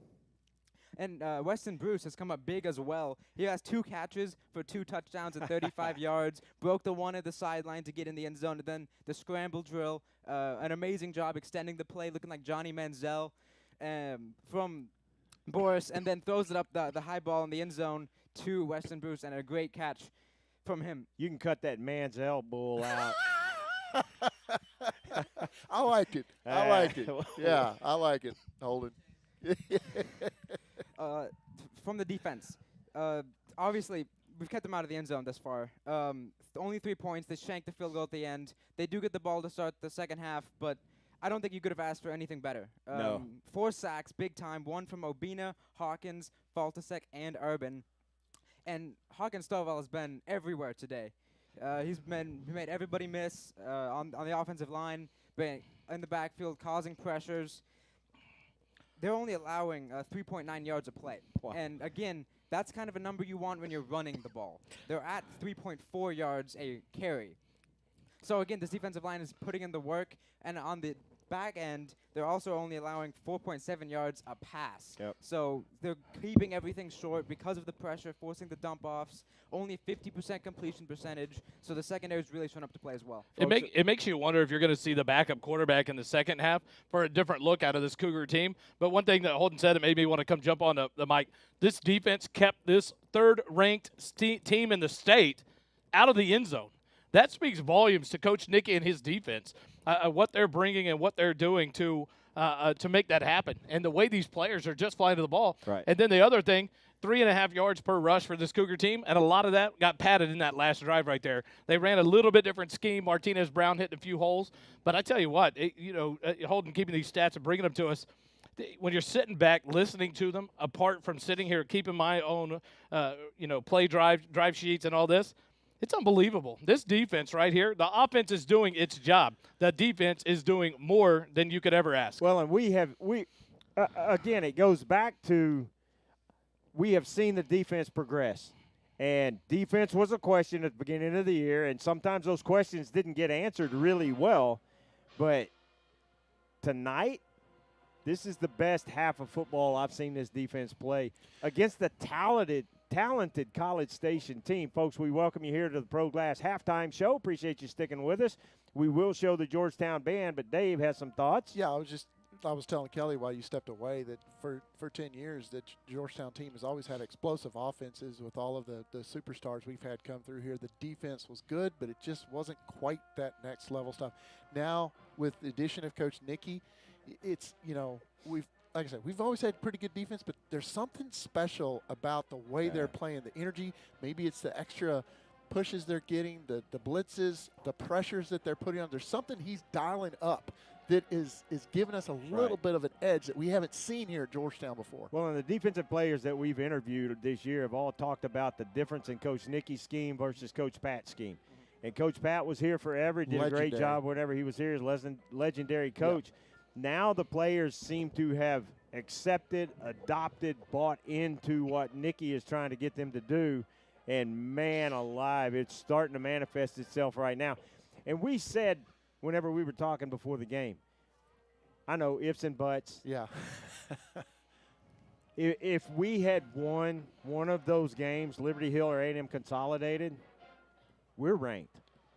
I don't care about the rankings. Yeah, no. I just want to be playing deep into the season.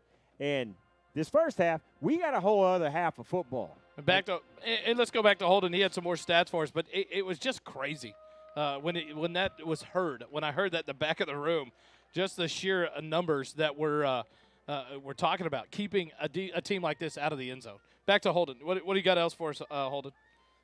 So Georgetown offensively, they're running very efficient. They have the one interception.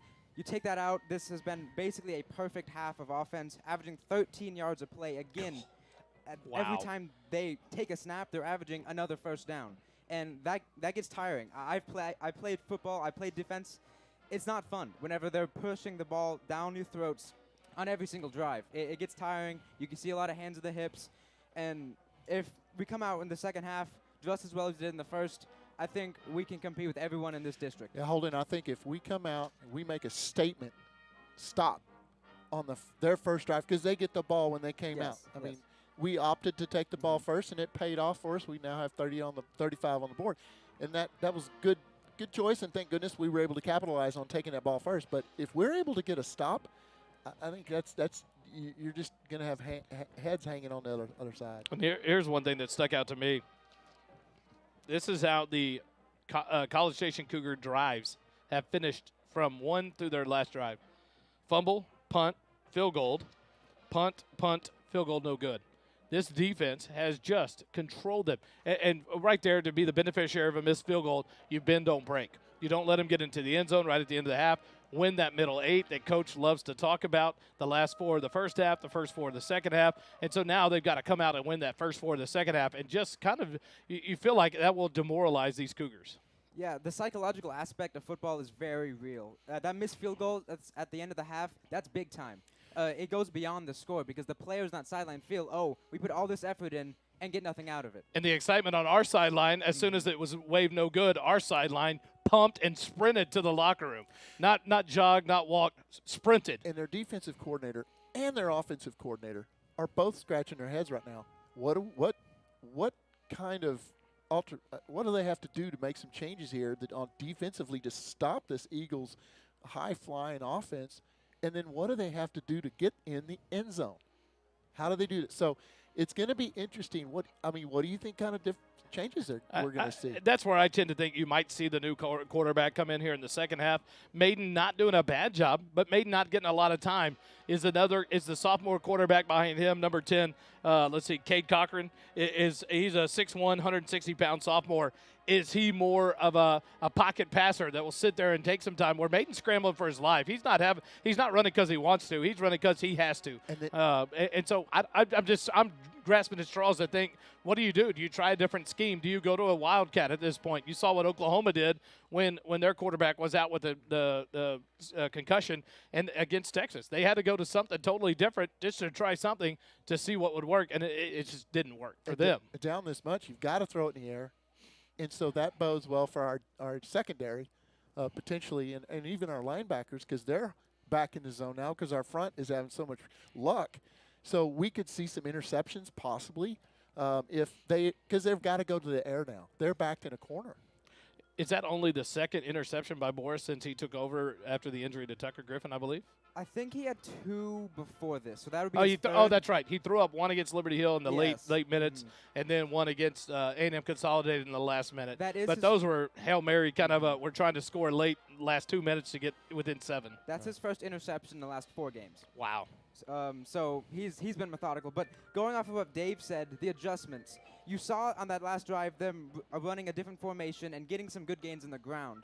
And you could look at that from a perspective of, hey, this works, but at the same time, it's running the ball. It's taking a lot of clock. And Georgetown might just opt, hey, let's let him have it. Let's let the Keep clock running the ball. Exactly, yes. Like Kelly said, keep running the ball because that clock just continues to roll. And there you go.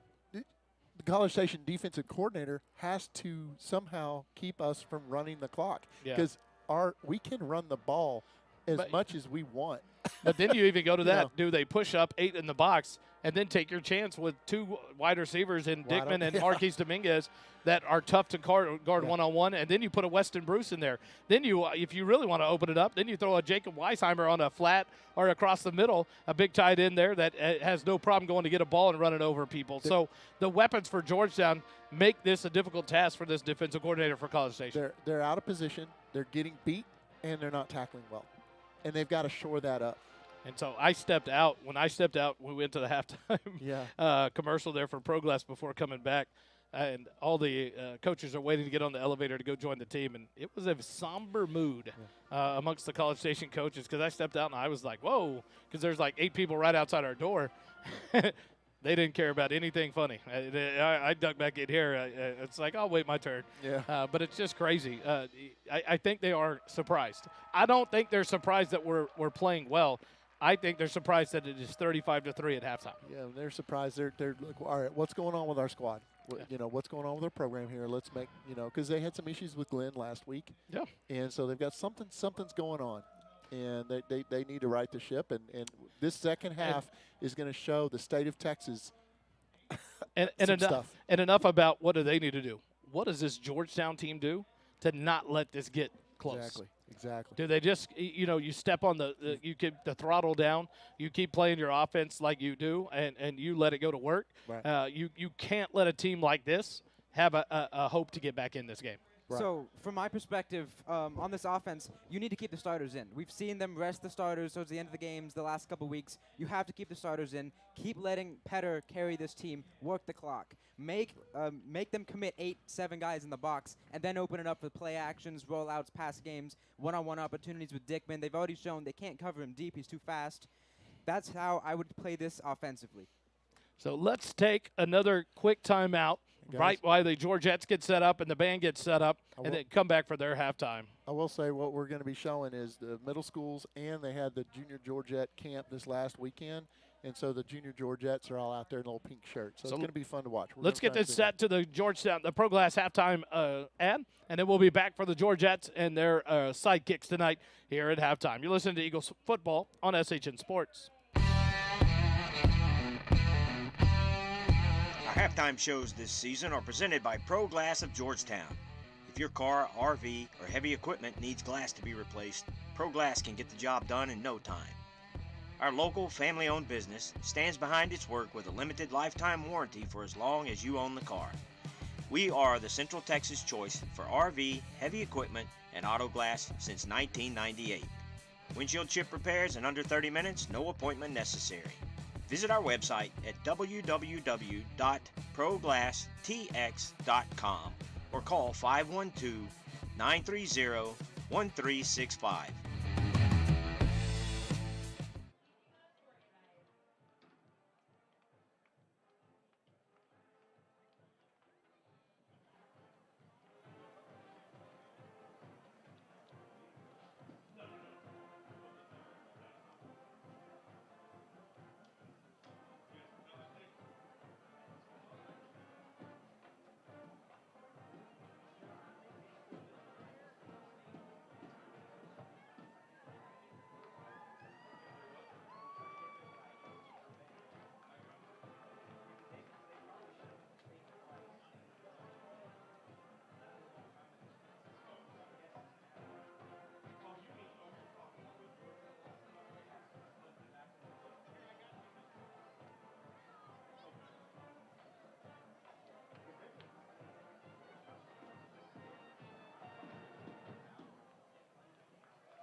JCT broadcast booth is sponsored by JMTs in Round Rock. JMTs provides customized apparel and promotional items to small businesses, schools, and nonprofit organizations. Our services include screen printing, ordering, and promotional items. Our game-changing direct-to-film printing allows JMTs to print full-color graphics on your garments. JMTs has the experience and confidence to take on any order. Visit our website at jmts.com or call us at 512-388-5555.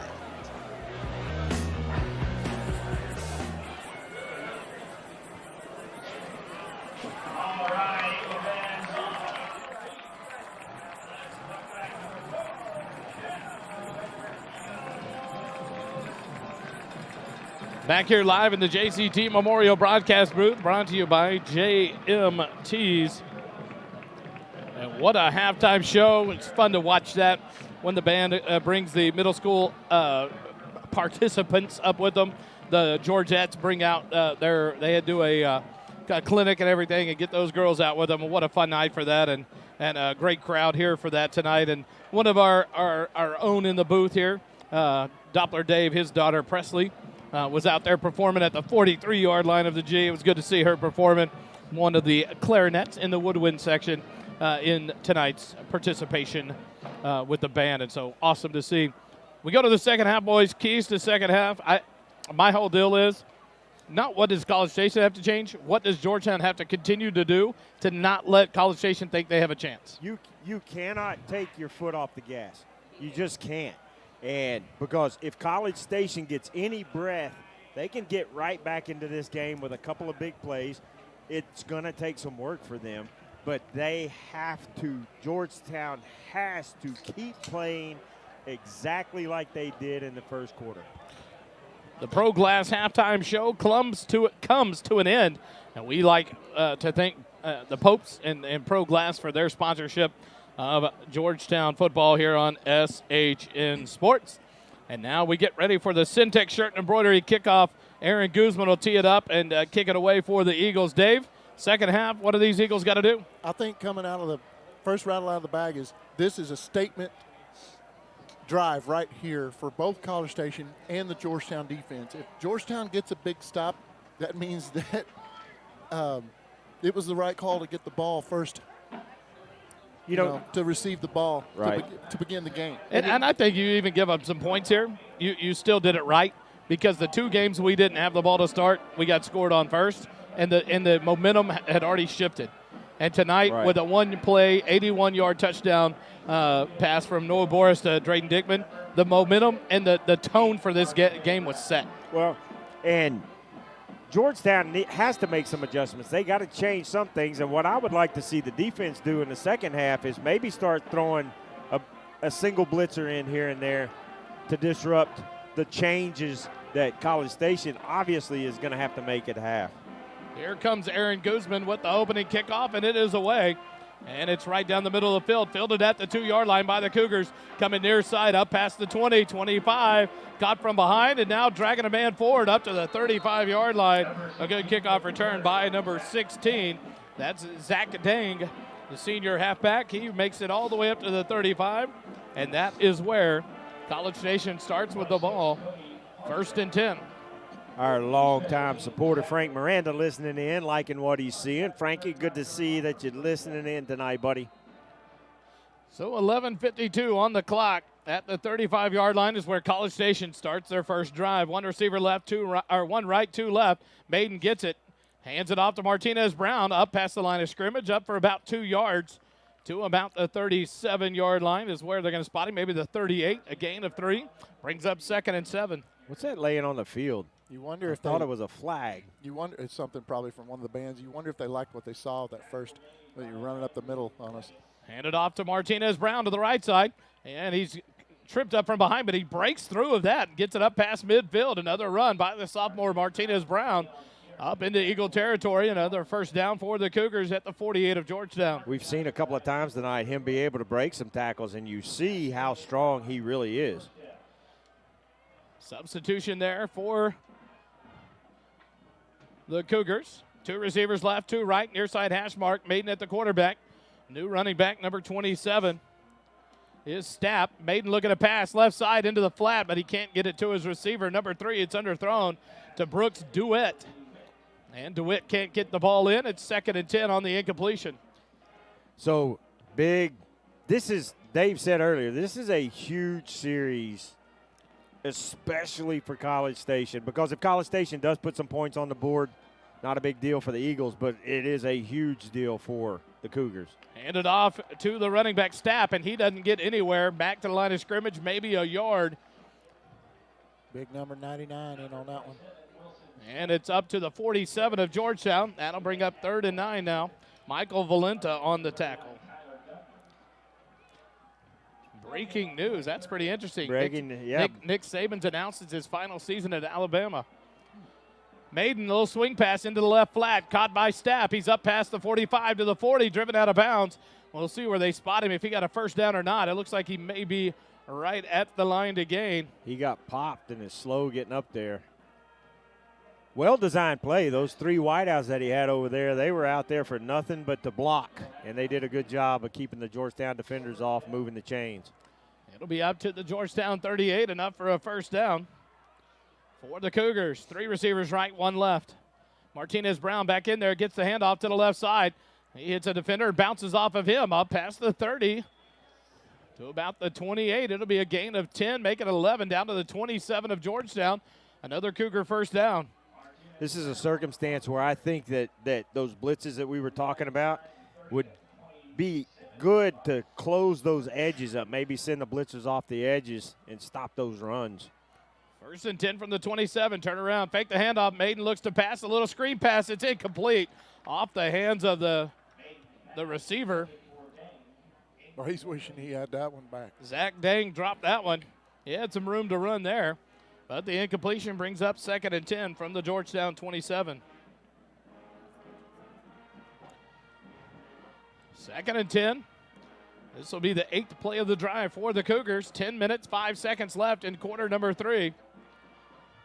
Maiden has 3 receivers right, 1 left. Quick pass out to the left side. Caught. Taken to the left sideline and pushed out of bounds about the 20-yard line. Number 3, Brooks DeWitt, makes the catch. They're going to spot him at the 19 inside the red zone. That'll bring up a short 3rd and 2 now for the Cougars. Of course, this is going to be 4-down territory. It's got to be. They have to have a touchdown. 2 receivers left, 2 right. Now a man in motion. DeWitt goes to the left side. Handed off. Martinez Brown up the middle. Makes a man miss. Makes 2 men miss. And he'll finally be dragged down inside the 5-yard line, down to the 2-yard line. 1st and goal for the Cougars. Touchdown saving tackle by number 19 there. Colin Casey makes the tackle, but Martinez Brown running it down the throats of the Eagles right here in this drive. Maiden gets the handoff, or the snap, hands it to Martinez Brown. He gets to the goal line, but, they're going to call it on the near sideline. Looked like he got pushed back. Ball came out, too. They're going to give College Station the touchdown. Coach is asking how the ball wasn't called a fumble. Coach is making friends over on the sideline. So College Station runs it in.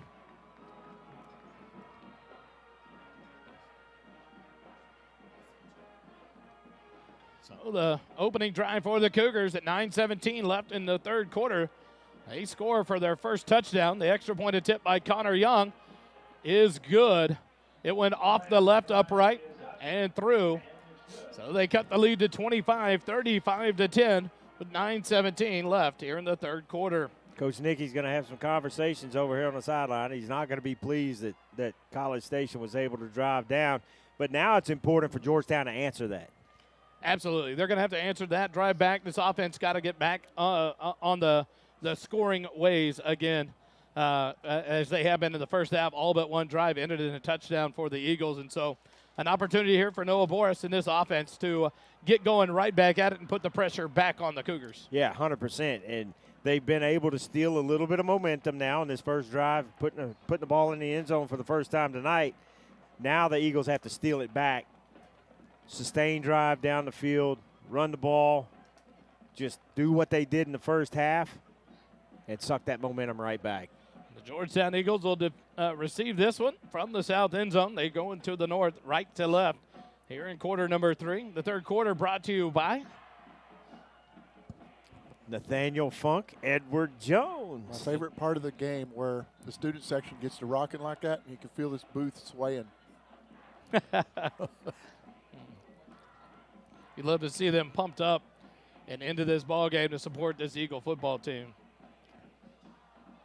Not a lot of folks from College Station wanted to make that hour-and-a-half drive, so not many students over there. And the band is leaving. And that's what they had said. I think they may have competition tomorrow. They were going to leave after their halftime performance. And so they have cleared out. So, yes, it is not a very big crowd over on the College Station side. And that's part of high school football is you need your band. If you're a coach, you need your band to make a bunch of noise when your defense is out there on the field. Without their band, that's just one little extra thing that doesn't help. And the Eagle band doing a job of making noise on the near side of the field here. Connor Young gets ready to kick it away and does. It'll be kicked over towards Andrew Petter, fielded at the 15-yard line. Andrew gets a block on the far side, cuts it back this way, 20, makes the man miss, keeps his feet, cuts back at the 25, spins off a tackle, and pushes forward. And finally, 4 guys hit him and bring him down at about the 28-yard line. So the Eagles will have the ball for the first time here in quarter number 3. 9:06 left in the quarter, up by 25, and time to go to work for this offense. College Station is going to have to score every time they put their hands on the ball in the second half, and they cannot let Georgetown score anymore. So the way the first half went, got what, 6 possessions? I believe so. 6 possessions in the first half. So if Georgetown puts another touchdown on the board and College Station gets stopped on a drive, that's going to be a mountain I don't think they can get over. 2 receivers right, 2 left. Petter right side of Boris. Shotgun snap back, hand it to Petter. He comes to the near side, follows Weisheimer, gets up past the 30 to about the 34-yard line. Oh, Jacob Weisheimer, the tight end, came across the back of that line, cut up, and a nice lead block there for Petter, and that brings up 2nd and 4. That's what I like about a lot of these play designs. There's rarely a second back in the backfield, but there's usually somebody in motion or a lineman pulls that acts as a lead blocker for Andrew, and Andrew does such a good job of seeing those openings. 8:35 left, third quarter. 2 receivers right, 2 left. Petter directly behind Boris. Now Dickman in motion. A little pitch to him on the end around, up past the 35 to the 40. He's got a blocker, 45, 50-yard line. Late hit out of bounds. Where's the flag? Oh, my goodness.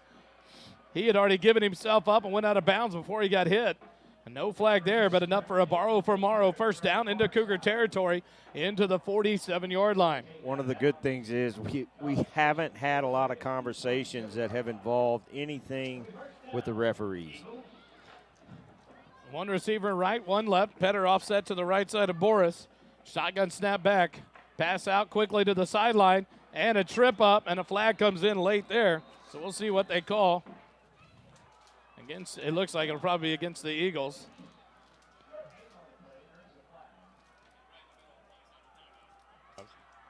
So the penalty is going to be called on the Eagles. They're backing it up. 8:21 left here, third quarter. On the quick pass out, wide receiver hit on the far right sideline. So this discussion comes about.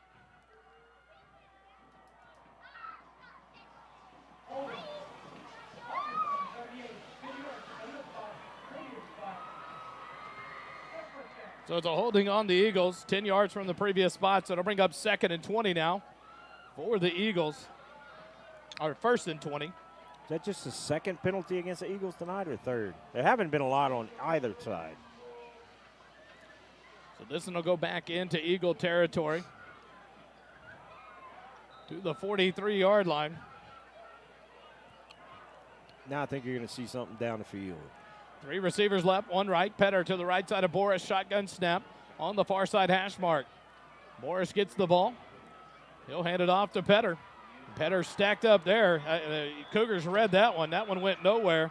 Lucky to get back to the line of scrimmage. Brings up 2nd and 20. I was wrong. I thought we'd see something down the field. We cannot play behind the chains in this half and give them a chance to get back in this ball game. No, we can't let them think they have a chance to get back in this game. And you got to keep running the offense like you did in the first half. 2nd and 20 from the 43-yard line. 2 receivers go right, 1 left. Marquise, or is that Drayden Dickman, the near side? Petter to the left side of Boris. On the far side hash mark. Shotgun snap back. Boris looks quick. Now he's going to have to dump it right. He overthrows the receiver. The pass is well out of his range. Incomplete. It kind of felt like a busted play there. Yeah, I think the defenders came up on the intended receiver, and Noah was looking for another outlet that wasn't there. It just seems kind of weird, though. You cannot pass the ball on 2nd and 20 to your line of scrimmage and then hope to outrun everybody every time on this. And the Eagles now at 3rd and 20 in a pickle here. You would think it right here, if you don't get a good 10 or 15 yards, you're going to punt it away. So we'll see what they do here. 2 receivers left, 2 right. Petter to the left side of Boris in the shotgun. Far side hash mark, snap back to Boris. He looks left, right. Quick pass, caught by Dickman, and he's hit immediately. It would be a gain of about 7 yards up to the 49-yard line, 6 yards. That'll bring up 4th and 14. The pulse rate's really slow, but it's there for the Cougars. The Eagles are going to go for it here on 4th and 14. I don't like this call. Not that anybody cares. Weston Bruce in motion to the right side. Should try and get him off sides. 2 receivers right, 1 left. Petter offset to the right of Boris. Far side hash mark. Now Boris is going to do the quarterback punt, it looks like, and he does. And it'll be a nice one. No one back deep. It's going to bounce at the 14-yard line, take an eagle roll, and it'll come to rest inside the 10-yard line. First time we've seen that this year. Down to about the 9-yard line for the Cougars. They'll have it 1st and 10. 6:35 left here in the 3rd quarter. And the Eagle defense back out on the field for the 2nd time this half. Cooper Bell did that a lot. So did Harmon. Darson. Punt by Boris for the first time we've seen that this year. And the Cougars 1st and 10 from their own 9-yard line. 6:35 left, 2 receivers left, 1 right, 2 running backs in the backfield. Look for Martinez Brown again, and he gets the handoff. Right to the right side, makes a man miss, but he held on and got some support. Gets up to about the 12-yard line. A gain of 3 brings up 2nd and 7. You'd like to see a situation here where College Station you hope this is their last possession in this quarter. The clock is definitely their enemy right now, and they're going to have to start operating with some urgency. 3 receivers left, 1 right. Now a man in motion will even it out 2 and 2. Turn around, fake it. It is the new quarterback, Cochran in. He's going to throw to the left side, and the pass is caught at the 25-yard line. That'll be enough for a College Station 1st down. Well, and you see him changing it up. New quarterback in there. He's going to run the offense differently. He has some different skill sets, so College Station making some changes to try to get past his defense again. 3 receivers right, 1 left, handed off. Martinez Brown finds a hole, and he's up past the 30, 35, 40, 50, and he's gone to the house. Touchdown, Martinez Brown for the Cougars. 3-play drive, and they take it 91 yards. And you can't like that if you're the Eagles. 35-16, now your score. Martinez Brown, the sophomore. And the flag's down at the 35-yard line of Georgetown. Picked up. They keep walking like it's going to be on Georgetown, so we'll see what happens here.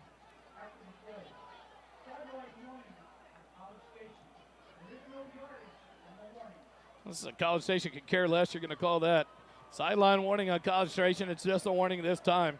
They want the touchdown, and they got it. 2 drives, 2 touchdowns, and they've cut the lead back to 19 now here early in quarter number 3.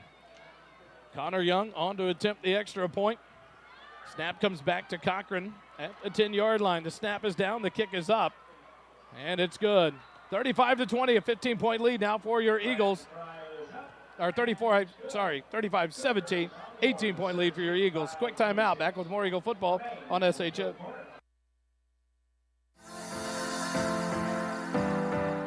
The 3rd quarter of tonight's game is brought to you by Nathaniel Funk, your Leander, Georgetown, Edward Jones financial advisor at 1640 Highland Falls Drive, Suite 801, Leander, Texas, 78641. Learn how he can help you with your financial goals. Visit edwardjones.com/Nathaniel Funk for more.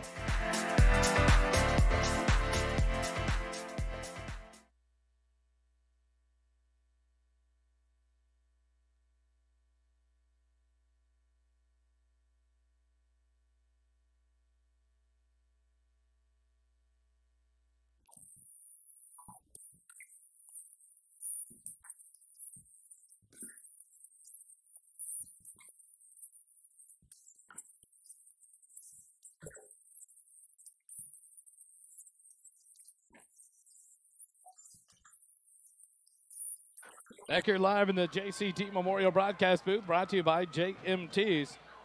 The Cougars waste no time. They go 91 yards in 3 plays, gentlemen.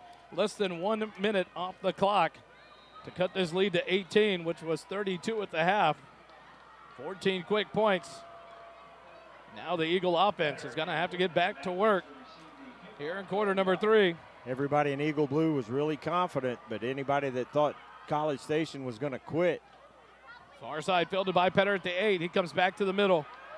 Up to the 20, cuts back, 25-yard line. Breaks the tackle up to about the 27.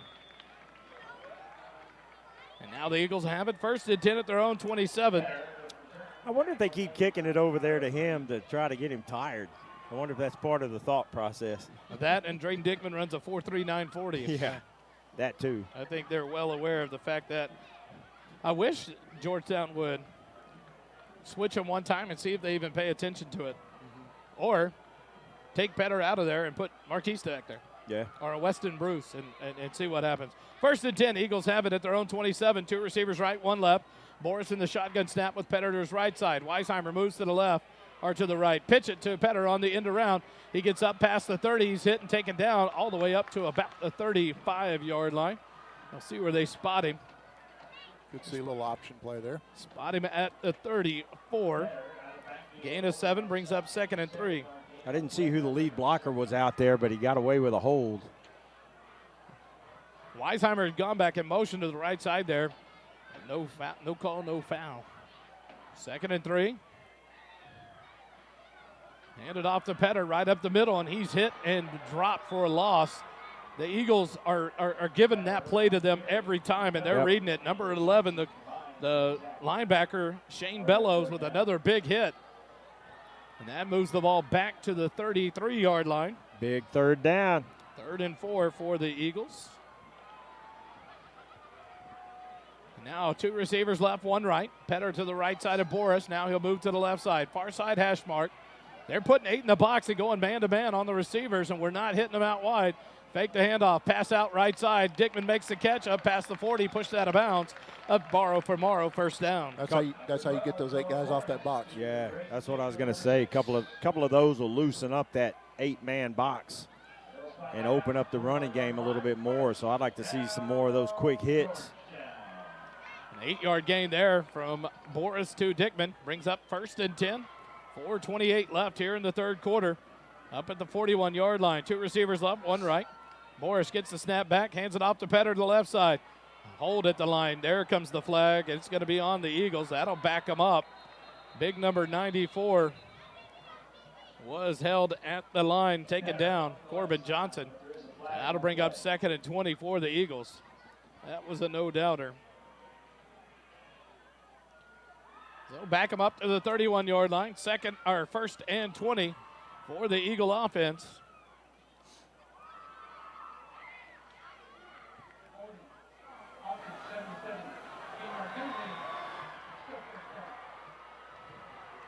Yeah, and he pulled the defender to the ground. That was whistled on Logan Gegelman, pulling down Corbin Johnson. So a big 10-yard penalty. 2nd holding penalty in as many drives. 4 minutes, 20 seconds left here in the 3rd quarter. Brought to you by Nathaniel Funk, and Edward Jones. Boris, shotgun snap back. He'll hand it to Petter, left side, up past the 30, pushes forward. Up to about the 34. There's another flag thrown in from the edge.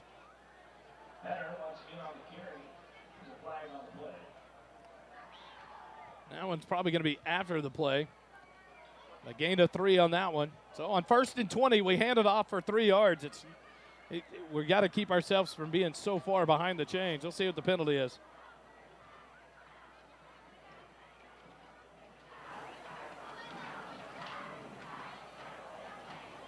Now the official doesn't know what he's calling here. They're changing it up. Looks like they're going backwards. Going against us.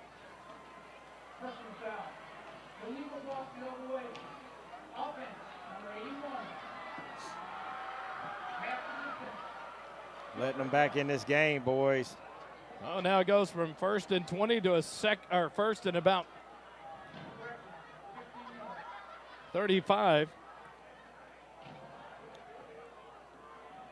And you need to flip the field. Well, the chop block goes against the Eagles. So now 1st and 35 from their 16-yard line. I think there's some question about where they're spotting the ball. They said half the distance, but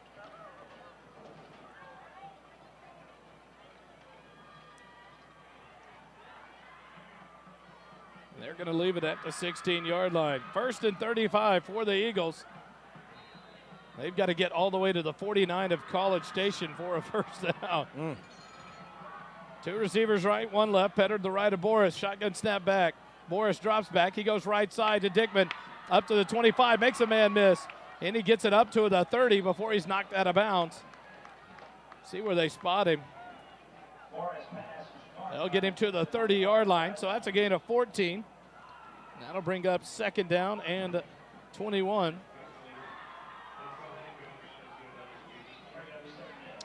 A&M Consolidated's up 38-0 on Eastview in the 3rd.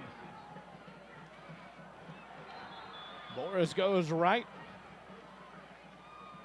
That pass is incomplete, so that'll bring up 3rd and 21. Cedar Park up 21-3 on Glenn in the 3rd. And Hendrickson up 12-10 over Leander. Well, the Eagles have it. 3rd and 21 from their own 30-yard line. 2 receivers right, 3 receivers left. Empty backfield for Boris. He'll take the shotgun snap on the far side hash mark. He drops back. He's looking long, and he's going to hang it up for Drayton Dickman, and he overthrows him off the fingertips. That was Marquise Dominguez. Marquise lays out. He makes a beautiful catch. Goes off his fingertips, and here comes the punt team. I don't dislike that call, but now it's time to punt. And all the momentum is on the opposite side of the field. Yeah, they've had 2 scoring drives. We've had 2 punts. That's tough. Well, this offense has got to stop. The offensive line has got to lock in and quit holding. And we cannot get stale with this offense. We have to stay creative. We have to stay with that motion, throwing them off, getting them out of the comfort zone. As Guzman sets at the 15-yard line, gets the snap back. He'll punt it away. Line Good drive, kick. nice kick. Return man drifts back, and he'll take it at the 15. Coverage is right there. He's bottled up, and he'll get taken down right at the 20-yard line. And so give credit to Aaron Guzman for flipping the field for the Eagles. It'll be 1st and 10 for the Cougars at their own 20. 3:25 left here in the 2nd quarter. Good kick and much needed. Now the defense needs to tighten those chin straps up and go after this running game of College Station. Close those holes up. Shore it up a little bit. 3 receivers right, 1 left for the Cougars on the far side hash mark. Now number 16, Dang, goes in motion to the left side. Now he'll walk back to the right side. Running back offset to the right. Now Dang back in motion to the left side. Here comes the blitz. The pass out to the outside, dropped. I like it. That was just By enough. number 15, Cashin. Just enough interference there in the quarterback's face to get that pass off. Well, and that's the difference in this half. We're not getting any pressure back there when he does drop back to pass. And College Station, when they're on defense, is getting some pressure that they weren't getting in the first half. So a 2nd and 10 now from their own 20 for the Cougars. Maiden back in at quarterback here for the Cougars. Snap back, hands it off. Martinez Brown, into Dang. He goes to the left side. He makes a man miss. Another 1st down run for the Cougars. There's those missed tackles. Yeah, we have a missed tackle on the edge there. That kind of hurt us on that one. Up to their own 32-yard line on that run. 1st and 10 for the Cougars. 3 minutes, 5 seconds left here in the third quarter.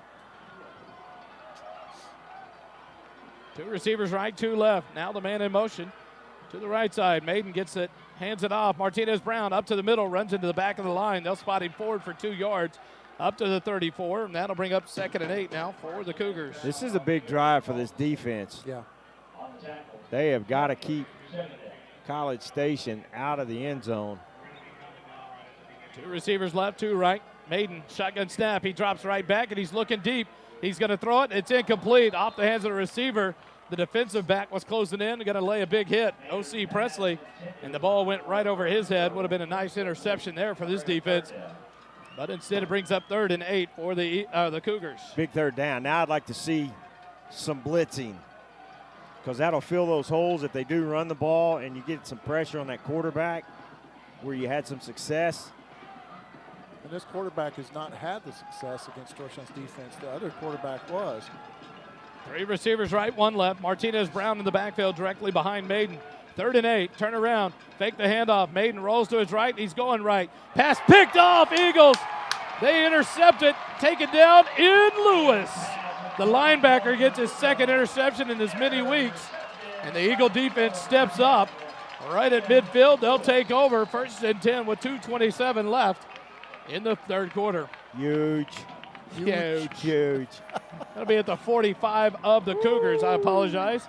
INT for big number 10 in Lewis. There's a trash can. Nice job, and the defense needed that to get fired up and back in this game.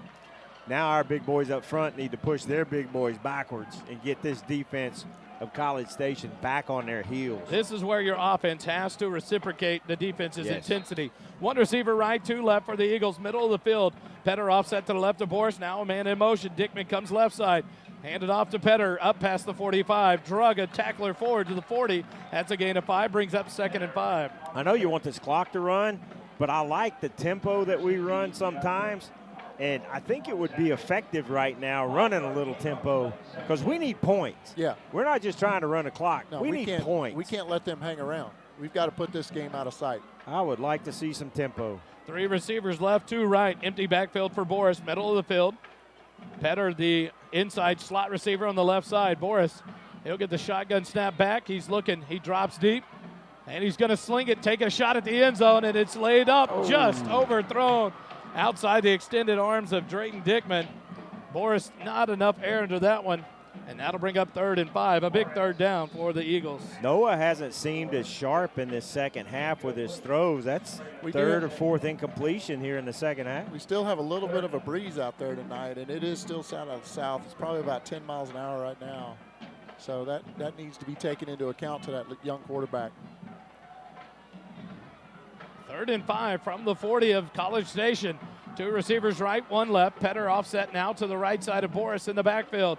Middle of the field, he'll take the snap with 1:47 left. Pitch it to Petter. He moves forward and barrels forward for enough for a borrow for Morrow 1st down up to the 34-yard line. A big run by Andrew Petter. No juking there. That was north and south football right there. Yes, sir. Here I come. Stop me if you can. Borrow from Morrow. For your mortgage needs, remember Matt Morrow. Borrowfrommorrow.com, proud sponsor of the Eagle First Downs. 1st and 10 at the College Station 34. 2 receivers left, 2 right. Petter to the left of Boris. Far side hash mark. Shotgun snap. Comes back to Boris. He's looking right. Quick pass out to the right side. Catch made. Drug out of bounds at about the 26-yard line. Into the hands of Weston Bruce. His 3rd catch of the ball game. Some good sure tackling out there, because we've seen Drayton break a couple of those on missed tackles out there on the edge and score. You don't see Weston drop too many balls. If y'all, is it me or am I just imagining that? I don't recall a lot of drops from him. Yeah. He takes advantage of his targets. 3 receivers left, none right. Petter offset to the left side of Boris now as he moves to the left side. Far side hash mark. Snap back to Boris. He'll keep it right up the left side. He's going to be open. Touchdown, Eagles. There we go. Noah Boris pulls it out of the belly of Petter. They were watching strictly for Petter. And he made a great job to pull that one out and take it all the way to the house a 26-yard touchdown run by the quarterback, Noah Boris. And nobody was watching Noah, us included. I got him. I saw him pull it. I thought, oh, my goodness. And it just, the seas parted. It was beautiful. What a job by the quarterback, Noah Boris. Now the G-Town Lumber and Supply extra point attempt. Snap back. Boris does a good job of getting it down. It was a high snap. He gets it down, and Guzman puts it through. And the Eagles extend the lead back out. 42-17 with 1:07 left, third quarter. Quick timeout. Back with more Eagle football on SHN. Extra points and field goals this season are brought to you by G-Town Lumber and Supply. G-Town Lumber and Supply, located at 9400 Brown Lane in Austin, Texas, serves general contractors, subcontractors, and the do-it-yourselfers. We specialize in dimensional lumber, decking, siding, doors and windows, hand-hewn timbers, KDAT lumber, and corbels. Visit us at 9400 Brown Lane in Austin, Texas, or visit our website at gtownlumberandsupply.com.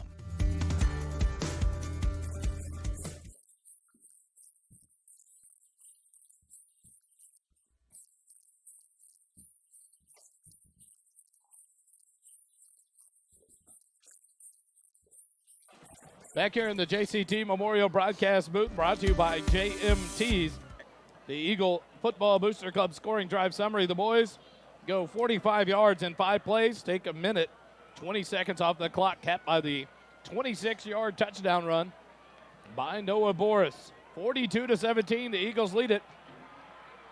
Just what the doctor ordered, boys. The turnover by the defense, the interception by Ian Lewis, and the offense takes that intensity, puts it in the end zone. Noah Boris, a great read on the quarterback keeper there. He pulled it out of the belly of Petter. They sunk into Petter to make the tackle, and Noah Boris went untouched for the touchdown. 14 points off turnovers for tonight. And now the Syntex shirt and embroidery kickoff.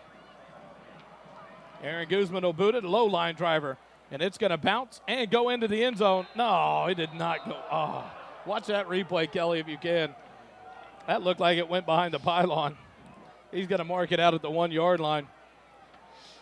So the Cougars will get it 1st and 10 at their 30.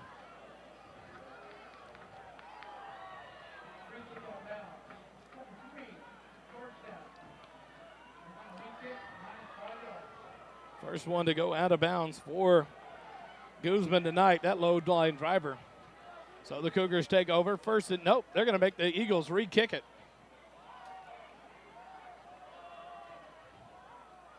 That could work out well, too. You know, re-kick it. I'm not worried about that. So now Guzman's going to tee it up from the 35-yard line and re-kick it. With the wind at our backs right now, Wally, you can still get that ball in the end zone with the leg that he has.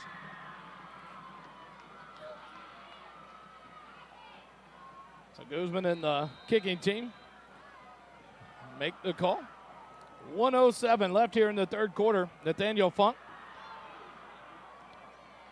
of Edward Jones brings you third quarter action here of Eagle football. Guzman tees it up. He approaches, and now a little pooch kick, and it's fielded. That backfired for the Eagles as they give the Cougars a great field position. I'm not sure that it's a different. I did not expect that. I'll put it that way. Never mind. Cougars have the ball. 1st and 10 now at the 48-yard line. 1:06 left here in the third quarter. Cougars will have the ball 1st down and 10 for their own 48-yard line. So the defense, their backs against the wall. Short field position. Cochran in at quarterback for the Cougars. 2 receivers left, 2 right. Handed off. Martinez Brown right side. Looks for a hole, and he's hit at the 50. Taken down to the 49 of Georgetown. A gain of 3 brings up 2nd and 7. Goes to Martinez Brown. Tackle made by Baltasar. So this is another, since they did the onside kick, it's going to be huge for the defense to get a stop here. Cochran looks, quick pass out to the left side, some blocking at the 50, 45, split defenders and taken down inside the 40 to the 39-yard line. A 1st and 10 now for the Cougars. They go quickly. 3 receivers left, 1 right. Cochran gets the snap back, looking left, and hits. Oh, it's almost picked off, and it should have been. Oh, man. That was a big, big drop for the defense. Michael Valenta. Gabriel DeNova, I apologize. Hit him in the chest. Brings up 2nd and 10 now. Handoff, Martinez Brown, left side. He finds a gap, breaks the tackle. 25, cuts it back, 20, 15, 10, Good 5, night. touchdown. The tackling is gone, and the score keeps going up for the Cougars. 15 seconds left, 3rd quarter, and they push it up to 42 to 23, pending the extra point attempt. Man, that was a great run by the back, but golly, the Eagles just have to do something to stop that running game. Connor Young on to attempt the extra point attempt. The kick is up, and it is good. 42 to 24. Lead back to 18 for the Eagles with 15 seconds left here in the 3rd quarter. A quick timeout. Back with War Eagle football after this.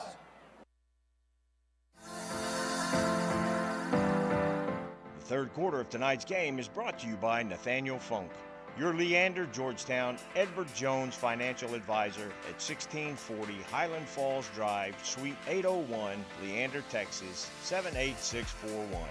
Learn how he can help you with your financial goals. Visit edwardjones.com/Nathaniel Funk for more.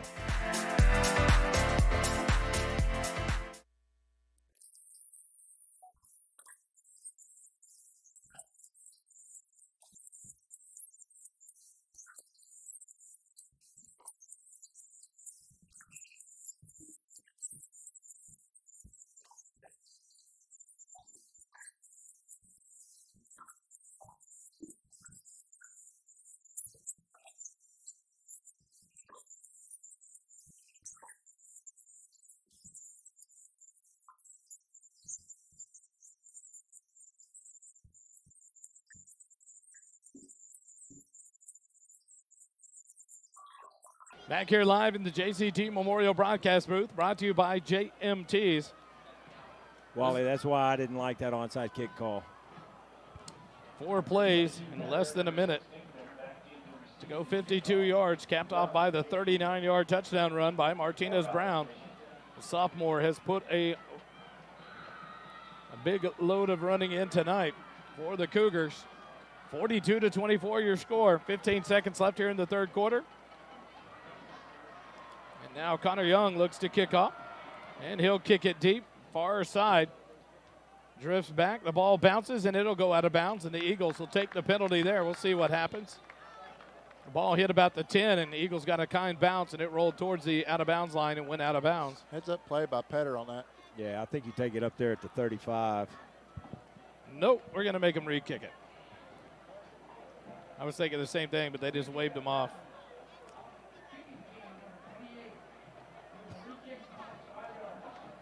This 3rd quarter can't end fast enough. Oh, no, it cannot. It's still a 3-score game, but Well, maybe they do an onside kick here with their re-kick, and we get it in short field. You never know. I just don't want them to try it and us not get it. 'Cause we 'Cause have got that- to get back if you- in the end zone. If you remember Georgetown's game against College Station back in 2017, there was an onside kick that we thought Leggett came down with it, but yeah. that was a contentious call for a little while. Yeah, and the replay on the big board showed that. So, There is history of onside kicks with this matchup. not that there's any bitterness over that. Neither of these coaches were around in that game. Yeah. Right. Connor Young set to kick it off again from the 35. He'll boot it deep again. Far side. Petter fields it at the 17. Up past the 20, 25. Finds a gap, 30, 35, 40. And taken down at the 45-yard line. Nice return there by Andrew Petter. See, that was smart to make him re-kick. No. Hey, they did what we asked. They switched him. That was Drayden Dickman. Oh, wow. Yeah. But he comes up walking gingerly on that right ankle. Earlier in the game, probably about the 2nd quarter, he was kind of kicking his left leg a little bit, but I didn't want to say anything about it. So the Eagles get it 1st and 10 at their own 45. All right, Dickman's out. 26 is in. Colby Halleubeck. The Eagles rush back out there. Got to get ready. Only 7 seconds left on the play clock. 2 receivers left, 1 right. Morris gets the snap back, hands it off to Petter, up past the 45, cuts back up to the 50 and into Cougar territory. Up to the 49 of Cougar territory. And that'll bring it into the 3rd quarter. Thankfully. 42-24, Georgetown leads it. Quick timeout. We'll be back with quarter number 4. You're listening to Eagle Football on SHN Sports. Extra points and field goals this season are brought to you by G-Town Lumber and Supply. G-Town Lumber and Supply, located at 9400 Brown Lane in Austin, Texas, serves general contractors, subcontractors, and the do-it-yourselfers. We specialize in dimensional lumber, decking, siding, doors and windows, hand-hewn timbers, KDAT lumber, and corbels. Visit us at 9400 Brown Lane in Austin, Texas, or visit our website at gtownlumberandsupply.com.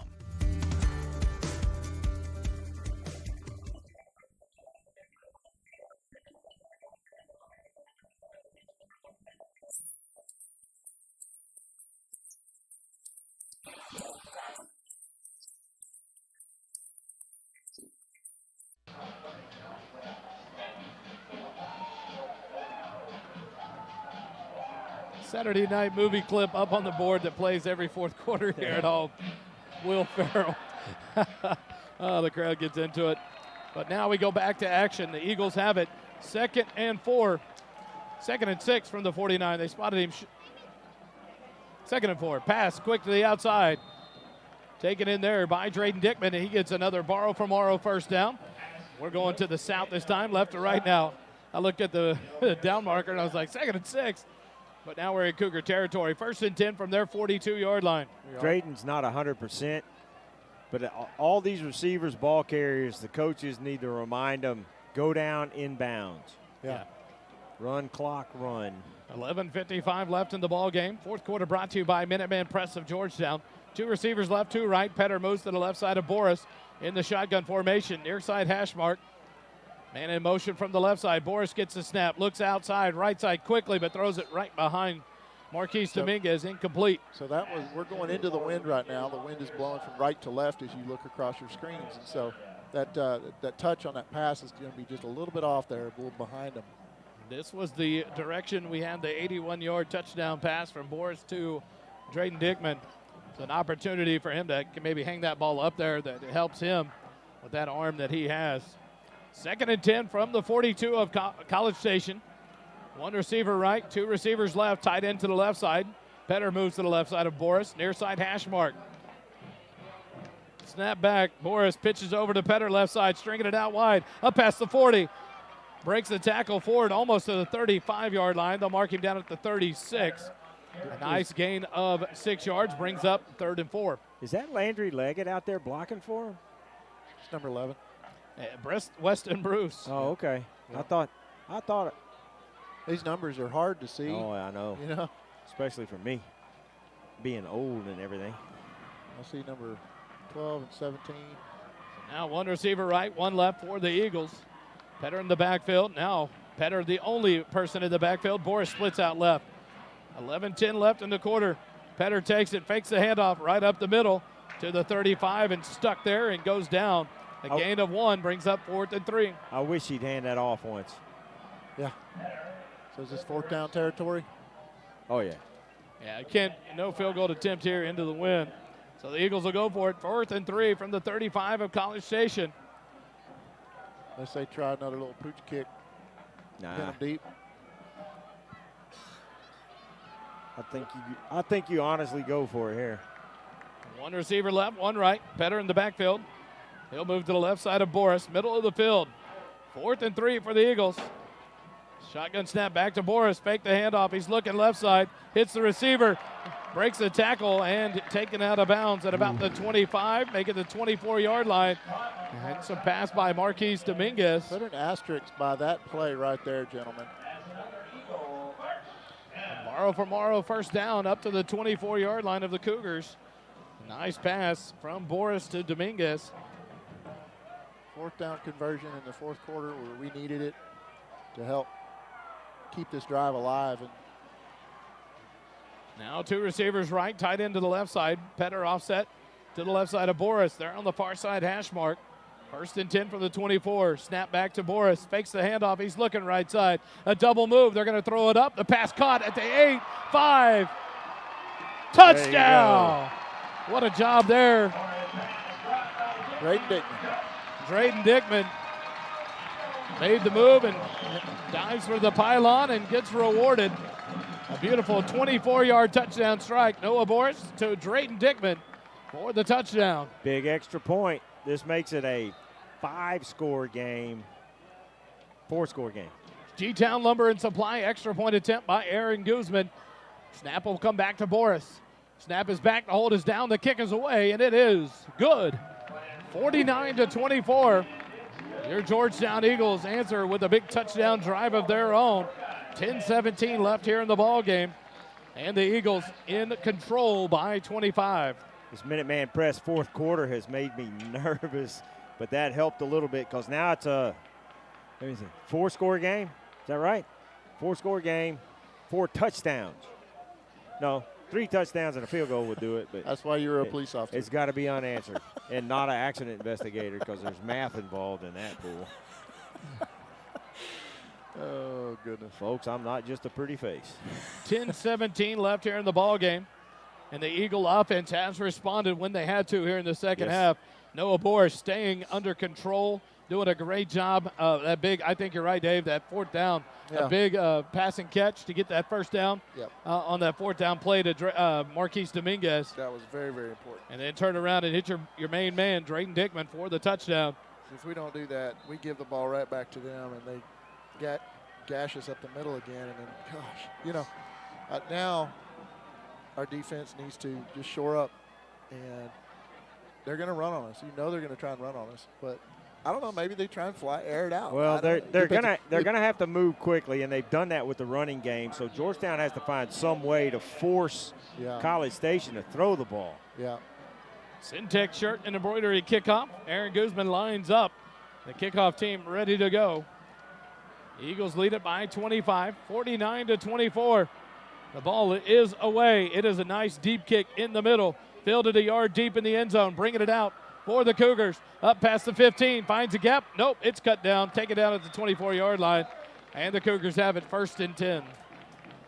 Good kick, because that's into the wind. Weston Bruce on the tackle, number 11. Weston Bruce. Another good ball game by him. And when we talked to him a couple weeks ago, it was about taking advantage of your opportunities. And he has done that tonight, doing a great job for this Eagle football team. Yeah, we got somebody else in the chat bringing up bad memories from that College Station playoff game where they called the quarterback down by contact and he fumbled the ball. Yeah, I remember that. So appreciate those bad memories. Cochran in at quarterback again, turns around, fakes it, and gives it to Martinez Brown. He's hit at the 24, gets a yard forward, maybe 2, and then slammed to the ground. Good job by the defense there. Looks like Jacob Faltasek hit him first and held on till he got some help up to the 27. That'll be a gain of about 4, or up to the 28.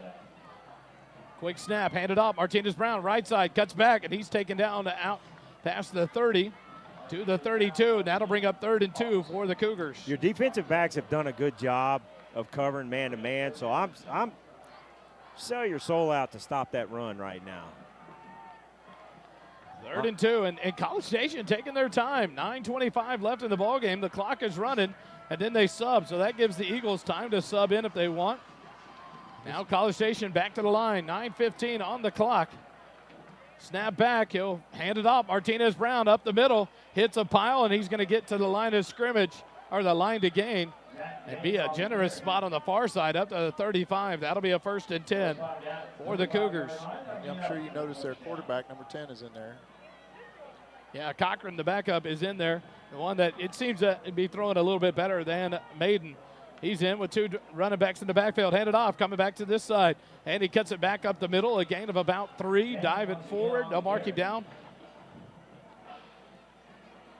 at the 38-yard line. Running back's having some success. 39. Sorry about that. Running back's having some success whenever he starts one way and then cuts back up the field. Able to make some positive yard like that, cutting kind of back against the grain. 8:35 on the clock. Cochran back to pass. Now he's looking right. Now he's going to have to rush it forward. He's going to throw on the run. A man wide open. Toe touch down. It looked like Cochran might have been past the line of scrimmage when he threw it. But no flag, and it'll be a first down. Nice pass there by the sophomore quarterback into Eagle territory down to the 44-yard line. It's lucky it wasn't a good pass because he was all by himself out there on the edge. First and 10 at the 44 Georgetown. Cochran gets it back, fakes the handoff. He's looking to pass again. The wheel route open right down the middle of the seam. Caught inside the 20 to about the 15-yard line by number 1. That's Jackson Verdugo, the sophomore. Spotted at the 15. They had another receiver out there all by himself out on the right side again. 8:15 left in the ball game. 3 receivers left, 1 right. Cochran looks back right. Quick pass across in the slant. Caught. Touchdown Verdugo and the Cougars.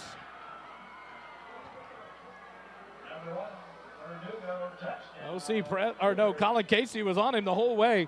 And a good pass by the sophomore quarterback, Cochran, who worked it right in there to Verdugo for the touchdown. Well, and now you're going to have onside kick. You know that's coming.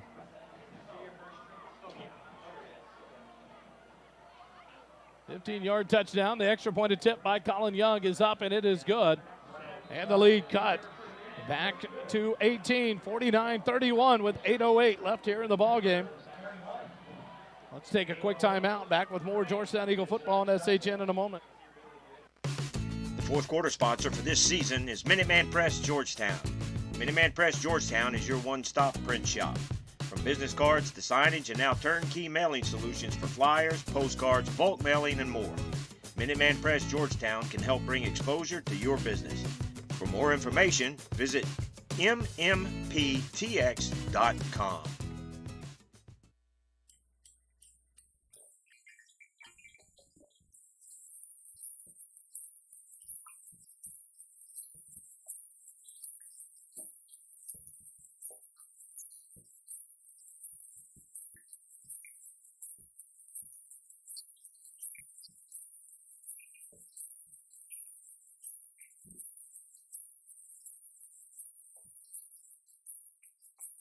Back here in the JCT Memorial Broadcast booth, brought to you by JMTs.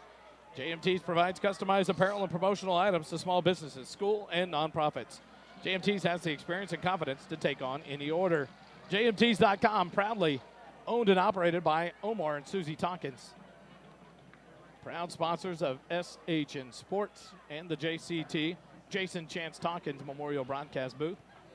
Tompkins' grandparents, along with Jerry and myself, of Jason, who was stillborn on July 18th of this year, and a special place in all of our hearts. And so we're proud to give the honor to JCT in the Memorial Broadcast booth this year. The kickoff from the Cougars comes. Young is going to chip it over, and it's going to bounce. The Eagles will fall on it at the 36-yard line. You saw it coming, a nice little pooch there by Young, but the Eagle defense kick return team does their job, and the Eagle offense takes over. First and 10 at their own 36-yard line. You remember that cat in the tail situation and the rocking chairs? Yeah. Here I am. Speaking of Dripping Springs, Kelly, can you look that up and see how them and Lake Travis are doing? Yeah. Big battle there in 6A tonight.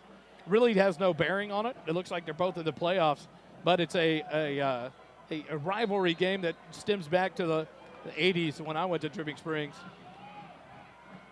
First and 10 for the Eagles. Boris in the shotgun formation, middle of the field. First and 10 from the 36. Back, hands it off to Petter. Petter has to cut back, and he's taken down after about a 2-yard gain up to the 37-yard line. Tough sledding there. The Eagles cannot just run this. It seems like they've just been spying this run. They've really figured out these run plays, or they're spying them really well. They've made some adjustments to shut down some of our run game. Dripping Springs trails 24-31 in the fourth quarter. Wow. Second and 8 from the 38-yard line. 3 receivers right, none left. On the far side hash mark, Boris calls out the play. Petter will move to his left side in the shotgun. 7:25 on the clock. Fake the handoff, quick screen pass out to the right side. Dickman catches it, but he's taken down for a loss. Back at the 36-yard line. Great coverage there. And he saw that number 7, saw that coming all the way, and he started sprinting up from that safety position. Number 5.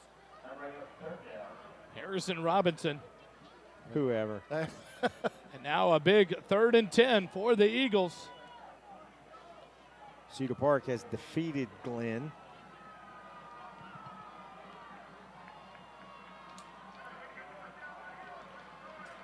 From the 36-yard line, 3 receivers left, 1 right. Petter to the right of Boris. Boris steps up, 6:45 on the clock, and it's running. They haven't started the play clock. There it starts. I would take your sweet time. Shotgun snap back to Boris. He's looking for Dickman. Nope, a wheel route. And Petter gets taken down. And there comes the pass interference. Petter was on a wheel route, and number 9, Chance Johnson, freaking ran into him and knocked him out of bounds. I was wondering why I couldn't find him. He was on the bench. He was over here with the coaching staff. Well, we appreciate that, College Station.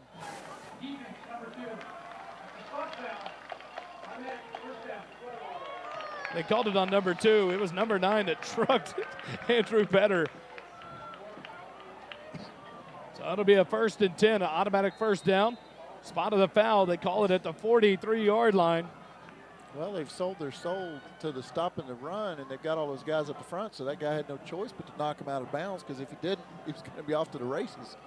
2 receivers right, 1 left. Petter to the right side of Boris in the shotgun. Near side hash mark. 6:31 left in the ball game. Shotgun snap back to Boris. Pitch it off to Petter to the right side. Up past the 45 to the 46-yard line. That'll be a gain of 3. Bring up 2nd and 7 for the Eagles. And College Station has figured out who number 22 is and finally been able to hold him to some negative plays. 6 minutes, 10 seconds on the clock, and it continues to run. The Eagles taking their time here as they look over to the sideline and get the call. 2 receivers right, 1 left. Dominguez, the lone receiver left. Near side hash mark. The Eagles spot the ball. Petter to the left of Boris in the shotgun. 5:50 on the clock when the ball gets snapped. Back to Boris. Handed off. Petter right up the middle. Cuts it back past the 50. Runs over a man. Number 5 took the hit there. Harrison Robinson. But it'll be short. It'll bring up a 3rd and 1 for the Eagles. Going Quickly quick. to the line. Back to the line quickly. Boris gets ready. Snap back. Handed off to Petter. He cuts it back. Makes a man miss. Up past the 45 to the 40. They're going to mark him at the 45 and up for a borrow for Morrow. First down. Clock continues to run. Now we're at the point in this game. You dance with who brung you. You run the ball. You run that play clock out. Slow it down. Keep the ball on the ground. Keep the clock running, and get out of here. Now the Eagles take their time. 1st and 10 at the 45 at College Station. 5 minutes left in the ball game. 4th quarter brought to you by Minuteman Press of Georgetown. 1 receiver left, 2 right. Tight end to the right side. Petter directly behind him in the backfield beside Boris. Now Weisheimer moves to the left side. And it'll be a false start on Weisheimer. Nope, it'll be a timeout. Wow, that was close. Weisheimer took 1 step forward right before the ball was snapped, but a timeout called by the Eagles. First time out of the half, we'll take it with them. 4:46 remaining, 49-31. Eagles lead it over College Station. Quick timeout, back with more Eagle football. Kickoffs this season are sponsored by Syntex Shirt and Embroidery. At Syntex Shirt and Embroidery, we offer a variety of unique custom clothing and gifts, as well as personalized embroidery for gifts, schools, fundraisers, businesses, and more. Stop by our shop at 1911 North Austin Avenue, Suite 103, and check out our in-stock spirit apparel, or check out our website at www.syntexshirt.com. Syntex Shirt and Embroidery is the official outfitter of the SHN Sports Georgetown Eagles broadcast team.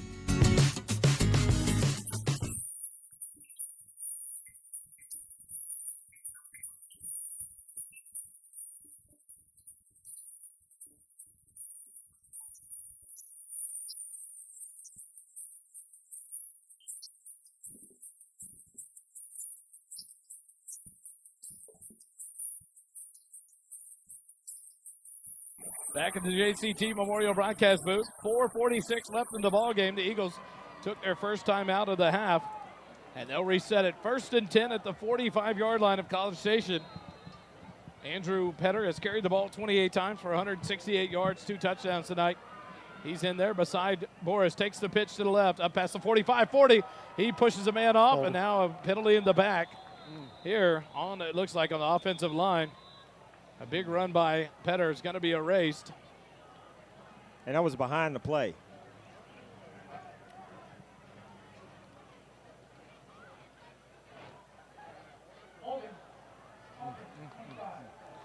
Surprisingly, you hear it called on Broden Elliott, which you don't hear a lot of. Big senior center got caught there. So that'll bring up 1st and 20 now for the Eagles. Back to their own 45-yard line. That's a big penalty. But clock's running again. Quickly back to the line. Boris in the shotgun. Petter to his left. Now the Eagles will take their time. 4:25 on the clock with it running. 10 seconds left on the down clock. 3 receivers left, none right. Petter to the right side of Boris now. Shotgun snap back. Handed off to Petter. He's going to be met at the line and hit hard. Could have been a targeting right there on number 7. He came in with his head down, laden with the crown of his helmet. Colton Griswold with the hit. I think they saw something because they're still whistling. Clock shouldn't be running. Someone's not paying attention up here.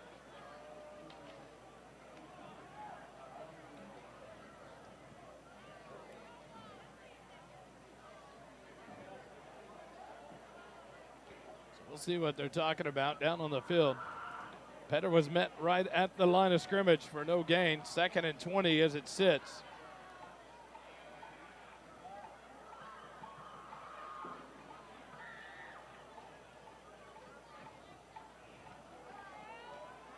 The Eagles just want to see that clock disappear. So they reset the clock at 4:05. I guarantee what they're saying is on the holding penalty, it should have stopped. Yeah. And it was running. Yeah. And that was finally caught. So 4:05 on the clock. Now, once they set it here, they got to run it off a running play. So you get it back to the right spot, but you're going to get 25 seconds to kill off that clock again for the Eagles. It's going to be a running clock once they set it. But it's going to be 2nd and 20 from the Eagles from their own 45-yard line. And there goes the clock now. So the Eagles will take their time here, so we're back past the 3:53 mark when it stopped. Homer clock. So here we go. The Eagles back to the line of scrimmage. 2nd and 20 from their own 45. 3 receivers right, none left. Petter to the right side. Morris will take the snap. Hand it off to Petter to the right side. Ridden down. It's the same play, and they're reading it the same way every time. We've got to come up with something different. A Dickman end around, something to draw them out of that box. No motion is killing and letting 8 or 9 people stay in that box. Well, Kelly. even if Noah keeps that ball, yeah, he gets yardage right he there. gets some yardage because they're collapsing on number 22, which they should. So now 3rd and 19 from the 45, 46-yard line. Poor Petter's just taking a beating, though. We're not. I mean, you're running him into the heart of the line where they've got 8 men sitting in a box. I liked it when they had him out on the side. They were throwing those pitches out to him on the side. Yeah. That worked pretty well. I think late in the game against Consol, right? And now the Eagles take their second timeout with 2:57 left. They let the clock tick all the way down. They're going to have it 3rd and 19 from the 46-yard line. A lot of this effort I get to keep the clock running, but no, you're not really giving Petter any chance when you're running it right back to the line. Right. But we had 3 receivers right. The thing is, you pitch it to the left, he's out on his own on the left side. You'd have to run him to the short side on that kind of an end around or a pitch to the outside. And so it's just giving the College Station Cougars nothing to worry about by going straight to the hole, straight to the line, and closing them up for Petter. You're exactly right. How many times in the first quarter did we run counters and misdirection stuff, running plays, but guys moving motion all over the place? And maybe also, who's watching this game? How much film are they seeing? we ran a lot of special stuff in the first, but now the attention's going to be on this game. Everybody's going to want to go back and watch film. So, get out of this game with a W and don't show them all of our secrets. Yeah, but at the same time, we've shown everything tonight. But at this time, you don't, like we talked at half, they have a lot of changes to make. We don't need to change anything, and we have. We've gone to a more conservative offense and given them a chance to get back into this ball game, only down 18 now. 3rd and 19 from the 46. Boris in the shotgun, man in motion. Handed off to Petter. He's going to follow Dickman around, cut it up. Face mask, no call. Up past the 50. There comes a flag. It'll be on us, I'm sure. Every penalty this half has been. And so here we go. The clock stops at 2:51. Hold. It should have been a face mask. Petter's head snapped back about the line of scrimmage. He broke free of it and got forward, but they're going to call the hold on the offense. That's the 5th holding penalty on this offense. He'll decline that. So it's 4th down at the 49 of College Station. Want to see the total yardage of what we got. Yeah, and they called their first time out. So they'll take it because that was going to run the clock right there, and Georgetown was going to let it run out. Yep. So 4th down. It is not 19 yards to go. It's about 15 to go for the Eagles at 45. Let's take a quick timeout. Be back with more Eagle football. The fourth quarter sponsor for this season is Minuteman Press Georgetown. Minuteman Press Georgetown is your one-stop print shop. From business cards to signage and now turnkey mailing solutions for flyers, postcards, bulk mailing, and more. Minuteman Press Georgetown can help bring exposure to your business. For more information, visit mmptx.com.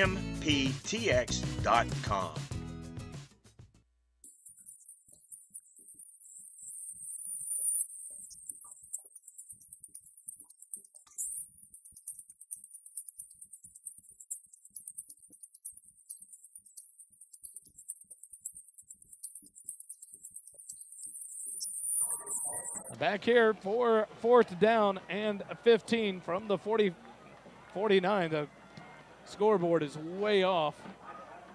We'll try to keep it right. 4th and 15 from the 49. Eagles will have to punt it away with 2:51 left here in the ball game. Fourth quarter brought to you by Minuteman Press of Georgetown. Guzman back at his own 35-yard line to take the snap and punt this away. Snap back, he gets it. And he'll get it away. Low line driver. It'll bounce at the 25, the 20, 15, 10, inside the 10. Keep on rolling inside the 5, and it'll be down at about the 3-yard line. A great job by Aaron Guzman there. And a great job of punt coverage. Yes. Because the Dang was waiting back there to pick it up on the roll, and one of the punt coverage guys was down there and didn't let him get it. And it allowed the ball to continue to roll. Him not fielding that punt cost him another 6 or 7 seconds, too. The Georgetown defense has had a little bit of a break now. They've had a time to get some rest on the sideline with all that time running off the clock and a couple of timeouts and all that. So now they're only going to have 3 down linemen rushing, so they've got everybody back watching that pass. Cochran hands it off. Martinez Brown up past the 5 to about the 7-yard line. That'll be a gain of 4. Bring up 2nd and 6. Keep doing that. I'm fine with that. They're encouraging the run, aren't they? 2:25 left in the ball game. Quickly back to the line. Cochran will get the shotgun snap. Quick pass out to the right side. He fielded it on a knee. Blow the whistle. Look at that and see. It looked like he was on a knee when he caught it. He gets up to the 15. Enough for a first down. Number 15, Peyton Cashin. He unfortunately hurt that knee, maybe. No, he was up. Okay. It looked like he went down. That pass was complete. A 1st and 10. Up to the 15-yard line. 2:05 on the clock as it runs. 3 receivers left, 1 right. Cochran, quick pass to the left side into the hands of Dang. Holding. I'm not the only one that saw it. The crowd might catches that one as well. Up to the 23-yard line. So that brings up 2nd and 2. Seth Warren on the tackle. Inside a minute and 45 seconds, down to about 1:35. Cochran gets the snap back. He'll hand it off. Nope, fakes it. He's looking longer. Pressure coming now. He's going to sling it out to the right side. Catch made at the 36. Makes a man miss, then taken down at the 37. Inbounds, so once the changer set up to the 39. The clock will start back. And there the clock goes. 1:20 on the clock, and it's running as College Station gets set at the line. 3 receivers left, 1 right at the 39. Man out of the motion, out of the backfield, swing it out to him, Martinez Brown, and he stopped at about the 44-yard line. Pushed out of bounds. So the clock will stop there for the Cougars. I think we can breathe now. 6-yard gain. Woo. That pass up to the 45. 1:07 on the clock. 2nd and 4 for the Cougars. Cochran's going to roll to the left. He's looking left. Got a man popped open, wide open, but Cochran misses him. And that was to 15, Cashin. 2 receivers were in the same route. 1 cut off, 1 continued. Jacob Faltasek celebrating the incomplete. I hope that was a woo instead of a woohoo, because he was wide open. 3rd and 4 from the 45. 1:02 left in the ball game. 49-31. Georgetown leads by 18.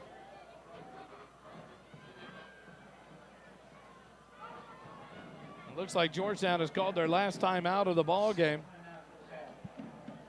They're hoping to get a stop here and get the ball back. I would just want the clock to run. 1:02 left in the ball game. 49-31. The Eagles set to upset the number 3 team in the state, Kelly, and give themselves a tie in second place in district, and it's going to be alone with College Station, in which we have the tiebreaker with Glenn losing it tonight against Cedar Park. Well, and we said, we talked at the beginning of the broadcast before the game, if we tackle, we got a chance in this game. And in the first half, we tackled very, very well. And the offense performed incredibly well in that first half, which gave us the big enough lead to where we pull away and put this game away. Yes, very much. Very much so. Fascinating. But so the Cougars get ready to go. 1:02 left. They're going to hand it off. Martinez Brown to the right side. Makes a couple men miss, follows the blocker, and gets up into Eagle territory for a first down. It'll be at the 44-yard line of Georgetown. Well, we're under a minute now, so this is going to be a great win for the Eagles, though. It's sloppy in the second half, but, man, College Station coming in here, you take this win any way you can get it. Hand off Cochran and Martinez Brown around the left side. Chopped down inside the 40. They're going to spot him up to the 39-yard line. And College Station's not taking their time out, so. 2nd and 5. Quickly back to the line. Cochran, shotgun snap, rolls to the right, looks right, has a man wide open. He'll make the catch, Verdugo, and then get popped down about the 30, make it the 29-yard line, enough for a first down for the Cougars. It's funny, you go to Dave Campbell's Texas football website app, it says College Station beat Georgetown 44-35. What? Cochran drops back, throws it to the left side, but it's right through the hands of Brooks DeWitt. Incomplete, brings up 2nd and 10. I wonder where they got that score from. people can enter the scores on there. It's yeah. Yeah, it's individuals that can enter the score. It's not official. 17 seconds remaining. 2nd and 10 from the 29. Cochran gets the shotgun snap back. He's looking left, and he's going to go left across the middle. The catch made. Dang gets it, and he gets hit by about 3 or 4 defenders. And it'll be good enough for a first down inside the red zone, down to the 11. Now they're going to take a timeout. I'll take it with 7 seconds remaining as the coaching staff for Georgetown's clearing out of their booth right next to us.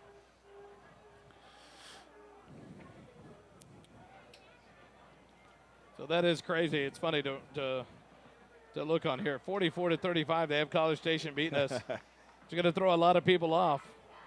Yeah, they'll fix it there. That's not it. People will go in there and fix it. You could probably get in there and fix it, I just did. Yeah. I just did.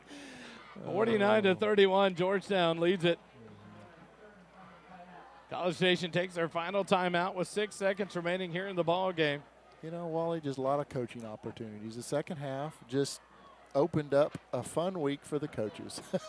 Absolutely. And, you got a tough because we had a look. short week. Because the Glen Grizzlies do not run a normal offense. They run a modified slot T out of the shotgun. And so a lot of work to be done. They did well against College Station, too. 49-31. Eagles lead it by 18. 6 seconds on the clock. The Cougars look to the side to get the last play call of the ball game. Would not surprise me if they just handed off to Martinez Brown. He's gone for a lot of yards in this ball game for College Station. Well, they're not setting anything. Clock's not running. I just found out, this is crazy, and this is where you're going to work all week. 309 yards rushing for Martinez Brown. Yeah. Wow. Most of that in second half. Yeah. He's gashing us like Noah Long. Yeah. Thankfully, we had a 32-point lead at halftime. Right. They did add some time to the clock, 11 seconds to the clock. 1st and 10 at the 11-yard line of Georgetown. College Station has it. Cochran, shotgun snap back. He's looking at the end zone, but that was kind of messed up. That play will not count.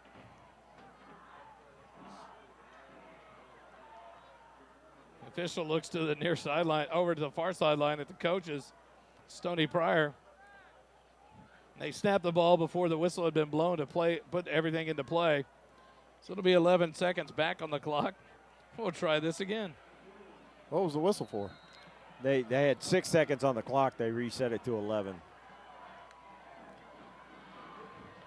Cochran calls out the play. 11 seconds left on the clock. 1st and 10 from the 11. Cougars snap it back to Cochran. He's going to back up. He's looking left, being pressured. He's going to run up the middle. Now past the line of scrimmage, and he's going to be taken down. Gets forward to about the 7 or 8 yard line. You can't stop the clock. What are we blowing it dead for? No, they called the time. They called their last timeout. They had just called it, is what the official said. Their 3rd and final timeout. I thought they had only used 2. Oh, look, the Georgetown coaching staff is like, they're out of timeouts. At 11 seconds was their last timeout.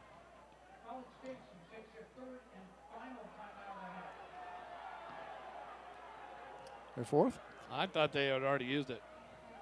So it'll be a timeout, Coach Griffin.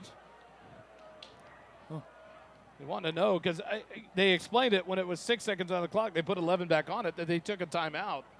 So I'm not sure what's going on there. Here comes the lead official over to talk to Coach Griffin.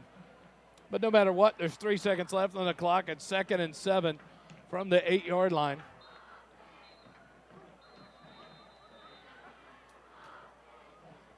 And now College Station will come back out. They'll try to score one last time, just to cut this from an 18-point loss down to 11 or so. And so we'll see what they do. They call out the offense. I have been impressed, though, boys, by the backup quarterback, number 10, Cade Cochran. He came in and did a good job. Has an arm on him, and to be only a sophomore. I'm watching Coach Griffin. Because Coach Griffin thought they had used their 3rd timeout. He's still talking to the lead referee. College Station's trying to run a play. Coach Griffin has them over here on the sideline talking to him. Now he's going to go talk to College Station's coach. 2nd and 7 from the 8 yard line.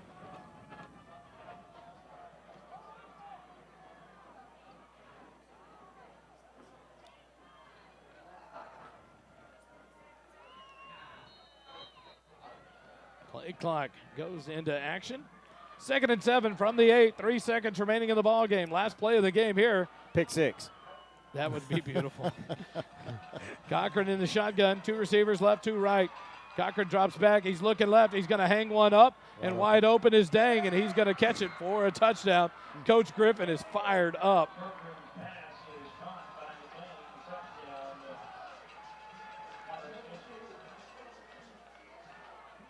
He's mad at the corner. Zach Dang was wide open.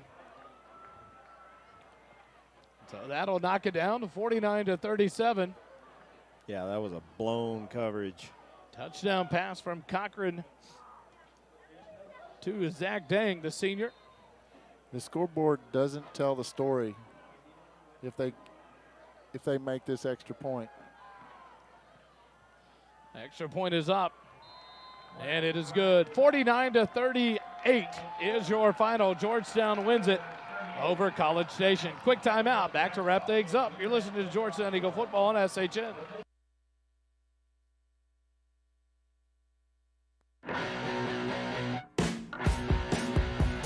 The JCT broadcast booth is sponsored by JMT's in Round Rock. JMT's provides customized apparel and promotional items to small businesses, schools, and nonprofit organizations. Our services include screen printing, embroidery, and promotional items. Our game-changing direct-to-film printing allows JMT's to print full-color graphics on your garments. JMT's has the experience and confidence to take on any order. Visit our website at jmts.com or call us at 512-388-5555.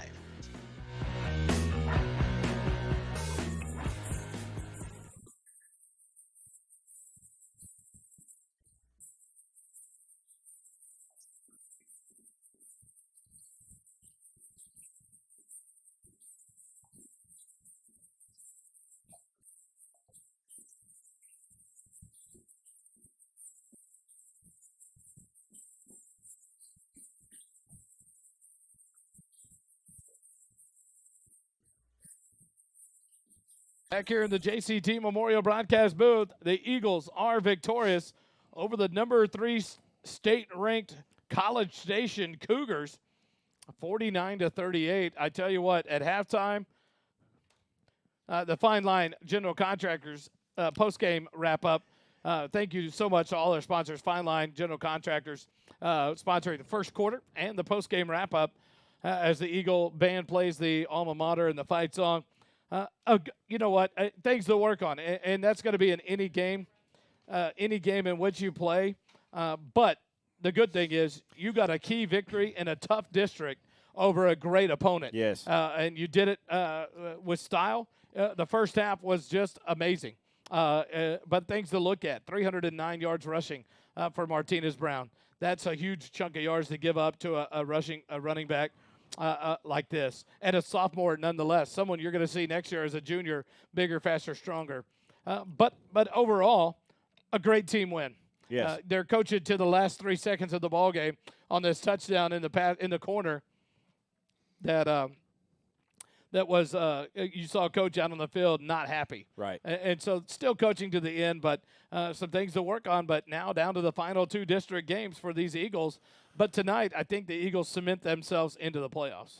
Yes. Yeah. And technically, I think they could still be eliminated, but it would take a lot of work from a lot of other teams. Well, in the technically district. you have 3 teams with 4 losses, and Georgetown cannot lose more than 3. So Okay. those 3 are eliminated.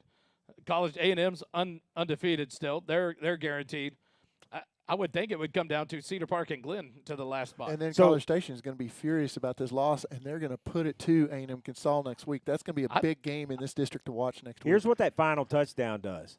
If somehow College Station beats A&M Consolidated and we went out and we all wind up with 1 loss, that last touchdown cost us the tiebreaker over A&M and Consolidated. it comes down to an extra timeout. Officiating, which was the problem in 2017. Well, I shouldn't say it, but So that final touchdown could be significant for College Station because now, sorry,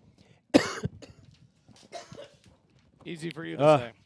if College Station beats A&M Consolidated by 15 or more, and we all wind up with 1 loss, College Station's number 1, A&M's number 2, we're number 3.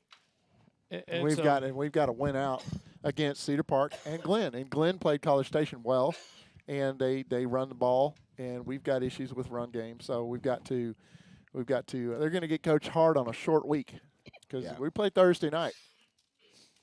But then Glenn, 2 losses in a row for them in district as they fall to Cedar Park tonight. Cedar Park continuing to get stronger in a great football program that's now sitting at 3-5, but yet 3-2 in district. a team that just doesn't give up. And so the next 2 games are going to be tough ball games. Yep. And I might say Coach Nicky coached at Cedar Park. So how much does Cedar Park want to take it to Georgetown? You know, put up offensive points on Coach Nicky. But the Eagles are victorious, 49-38. First and foremost, they get the win in the win column. They get a big win over a third-ranked team in the state. And College Station has questions to answer because I tell you what, watching both the teams we played now, I don't see this College Station team being able to beat A&M Consolidated. The way A&M Consolidated controlled the line of scrimmage against us that entire game, offensively and defensively, and the way we controlled this line of scrimmage in the first half against College Station, I think that's going to be a big battle. But I like to think A&M Consolidated is going to separate themselves here next week and give us a shot to help ourselves into second seed. And that's where we want to be. So it's going to be an interesting game to watch. Is it Friday night? It is Friday night. In obviously in College Station somewhere. It is. no, I'm not going. No. But I may listen to it online. Oh, yeah. Yeah. But some good performances here for the Eagles. I tell you what, Andrew Petter took a beating in the second half. He lost, took a lot of hits on a defense from College Station that just loaded the box and came after him. And he made some big runs to break free. And the Eagles had to go to passing here and there. Noah Boris continued to do a good job at running the offense. Made some key passes when he had to. And made a great run there on the quarterback keeper, the 26-yard touchdown run, pulling it out of the belly of Andrew Petter when all they were doing was keying on Andrew. And so Noah Boris continues to shine. Right. A great night at the helm for these Eagles. And it was talked about all week. Craig Way mentioned it, and Stoop talked about it today. Noah Boris, it seems to be the way the Eagles go is the way Noah Boris goes. What I liked the most out of Noah tonight, that interception did not affect him. Yes. He came back from that and played great. Played phenomenal. And so now you've got, in the last 4 games, 70 points, 59, 49 points. That's running a very efficient offense. And we won the turnover battle, right? Yeah. I believe so. So we're going to have our statistician join us in a couple of minutes. And overall, yeah, you're right. We're putting up a lot of points. Georgetown can score. Like I said at the beginning of the game, if we can tackle, we can win this game. And I think our tackling in the first half won us this game. Oh, yeah. I tell you what, Martinez Brown will be a name to watch over the next couple of years, just like the number 88 for the Eastview Patriots. Both sophomores, there'll be some kids to watch. But a great performance by this defensive line in that first half. I tell you what, Brandon Stovall-Hawkins having a great half. Valenta and Jug were having a great time in the middle. The linebackers reading things. Lots of pressure on the quarterback, Maiden, that didn't give him a lot of time. He did a lot of scrambling for his own life and welfare. Lewis. But in Lewis with the big interception 2 weeks in a row for that big linebacker for the Eagles. And so a lot of good things to see the first half. Until the 2 halves really there for this defense. The concern was that last drive of the first half for the Cougars when they went to that bunch formation and ran it to Martinez Brown quite a bit, and this Eagle defense had a hard time stopping him. They got the stop when they needed the missed field goal that sent him into half up 32, which was a huge key play. But then to flip that on it into the second half, Martinez Brown kind of ran to his heart's content for a lot of yards. So a quick timeout. We'll be back really quick and close it up with some final stats and a sign-off. You're listening to Eagle Football on SHN.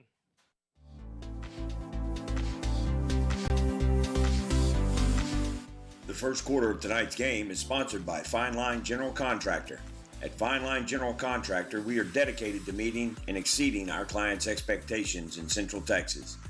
Fine Line offers a wide variety of construction services, including budgeting, design assistance, scheduling, project management, and more. Fine Line General Contractor, committed to building excellence and relationships. Visit our website at finelinegc.com or call us at 512-590-8392.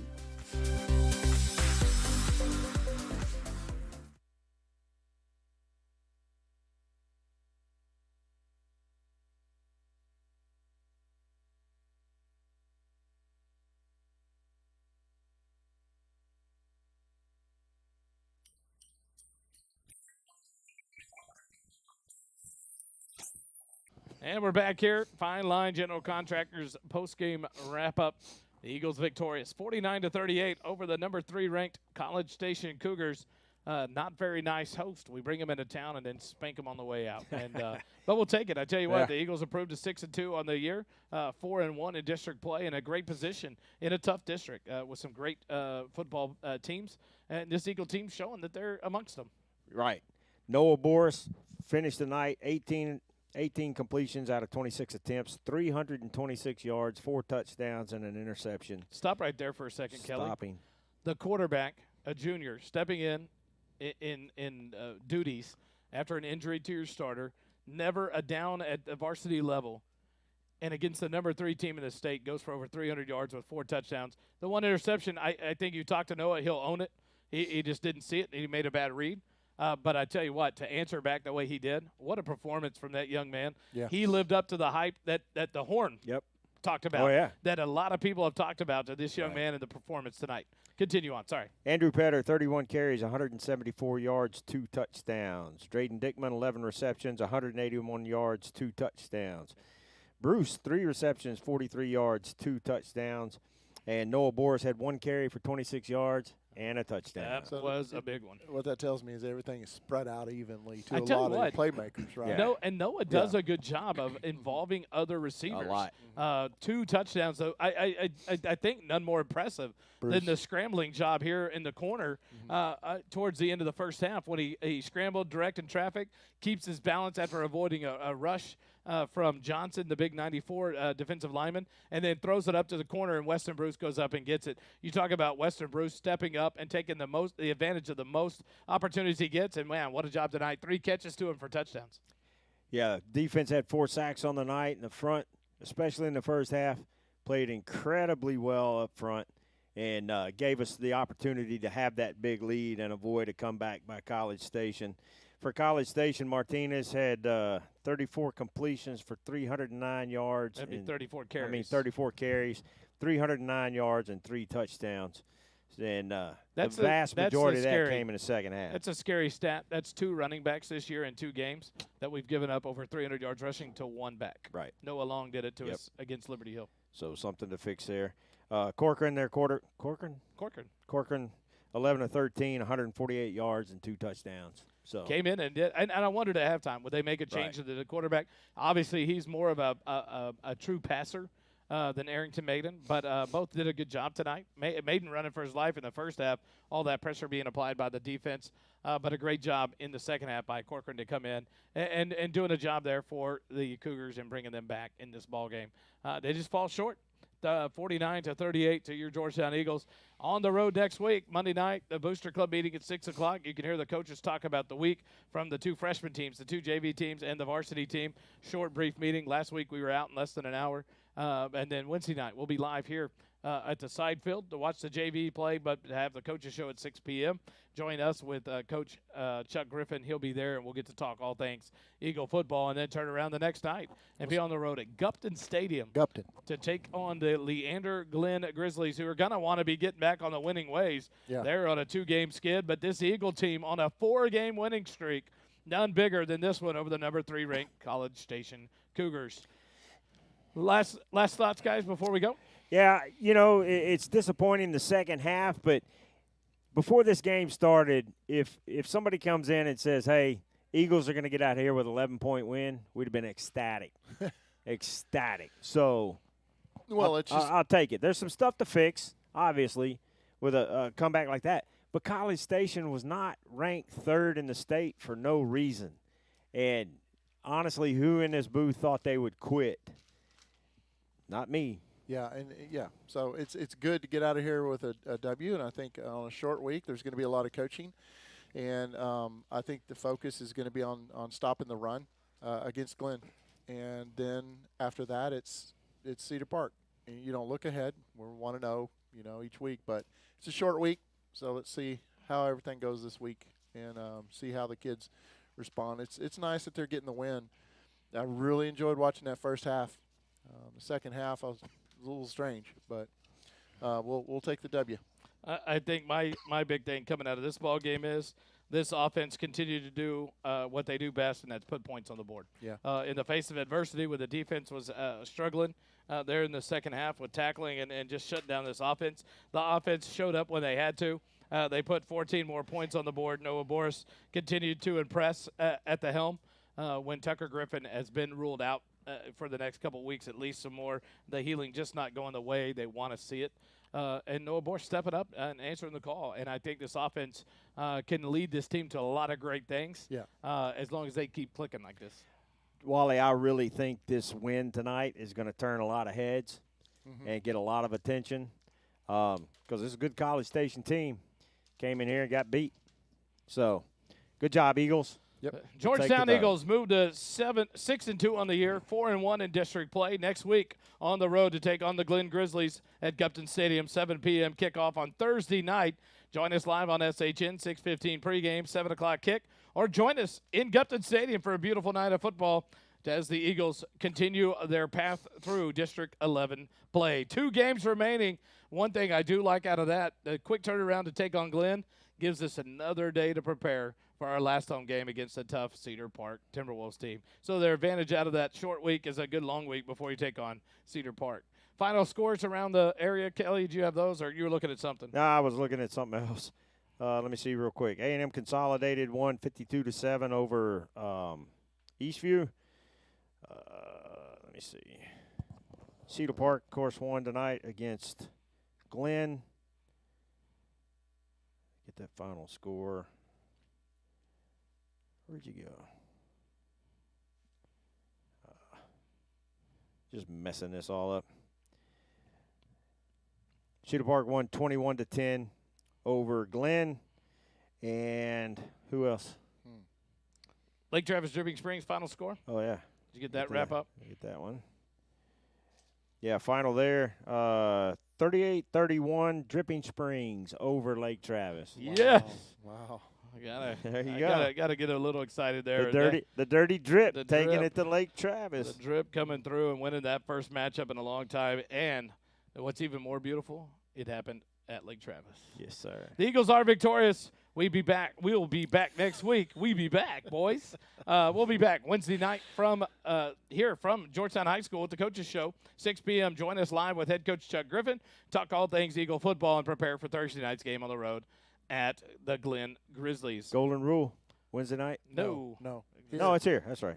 You said that. I'm sorry. So for the 5th time, we'll tell you Wednesday night we'll be live here from Georgetown High School. Most of us will be here. Hopefully Kelly will make it too, as he'll be across at the Golden Rule having dinner. Join us live here on SHN. Thanks for joining us tonight. The Eagles are victorious. Congratulations as they move to 4-1 in a tough District 11. We'll wrap it up for tonight. Thanks to our producer and make all things run on the computer, Jerry Ann Harmon. To our statistician, the man, the myth, the legend, Holden Tuma. For Dave England, for Kelly DeVoll, I'm Wally Harmon. Thanks for listening tonight. Have a good weekend. Remember, it doesn't cost you a dime to be kind. Have a good night.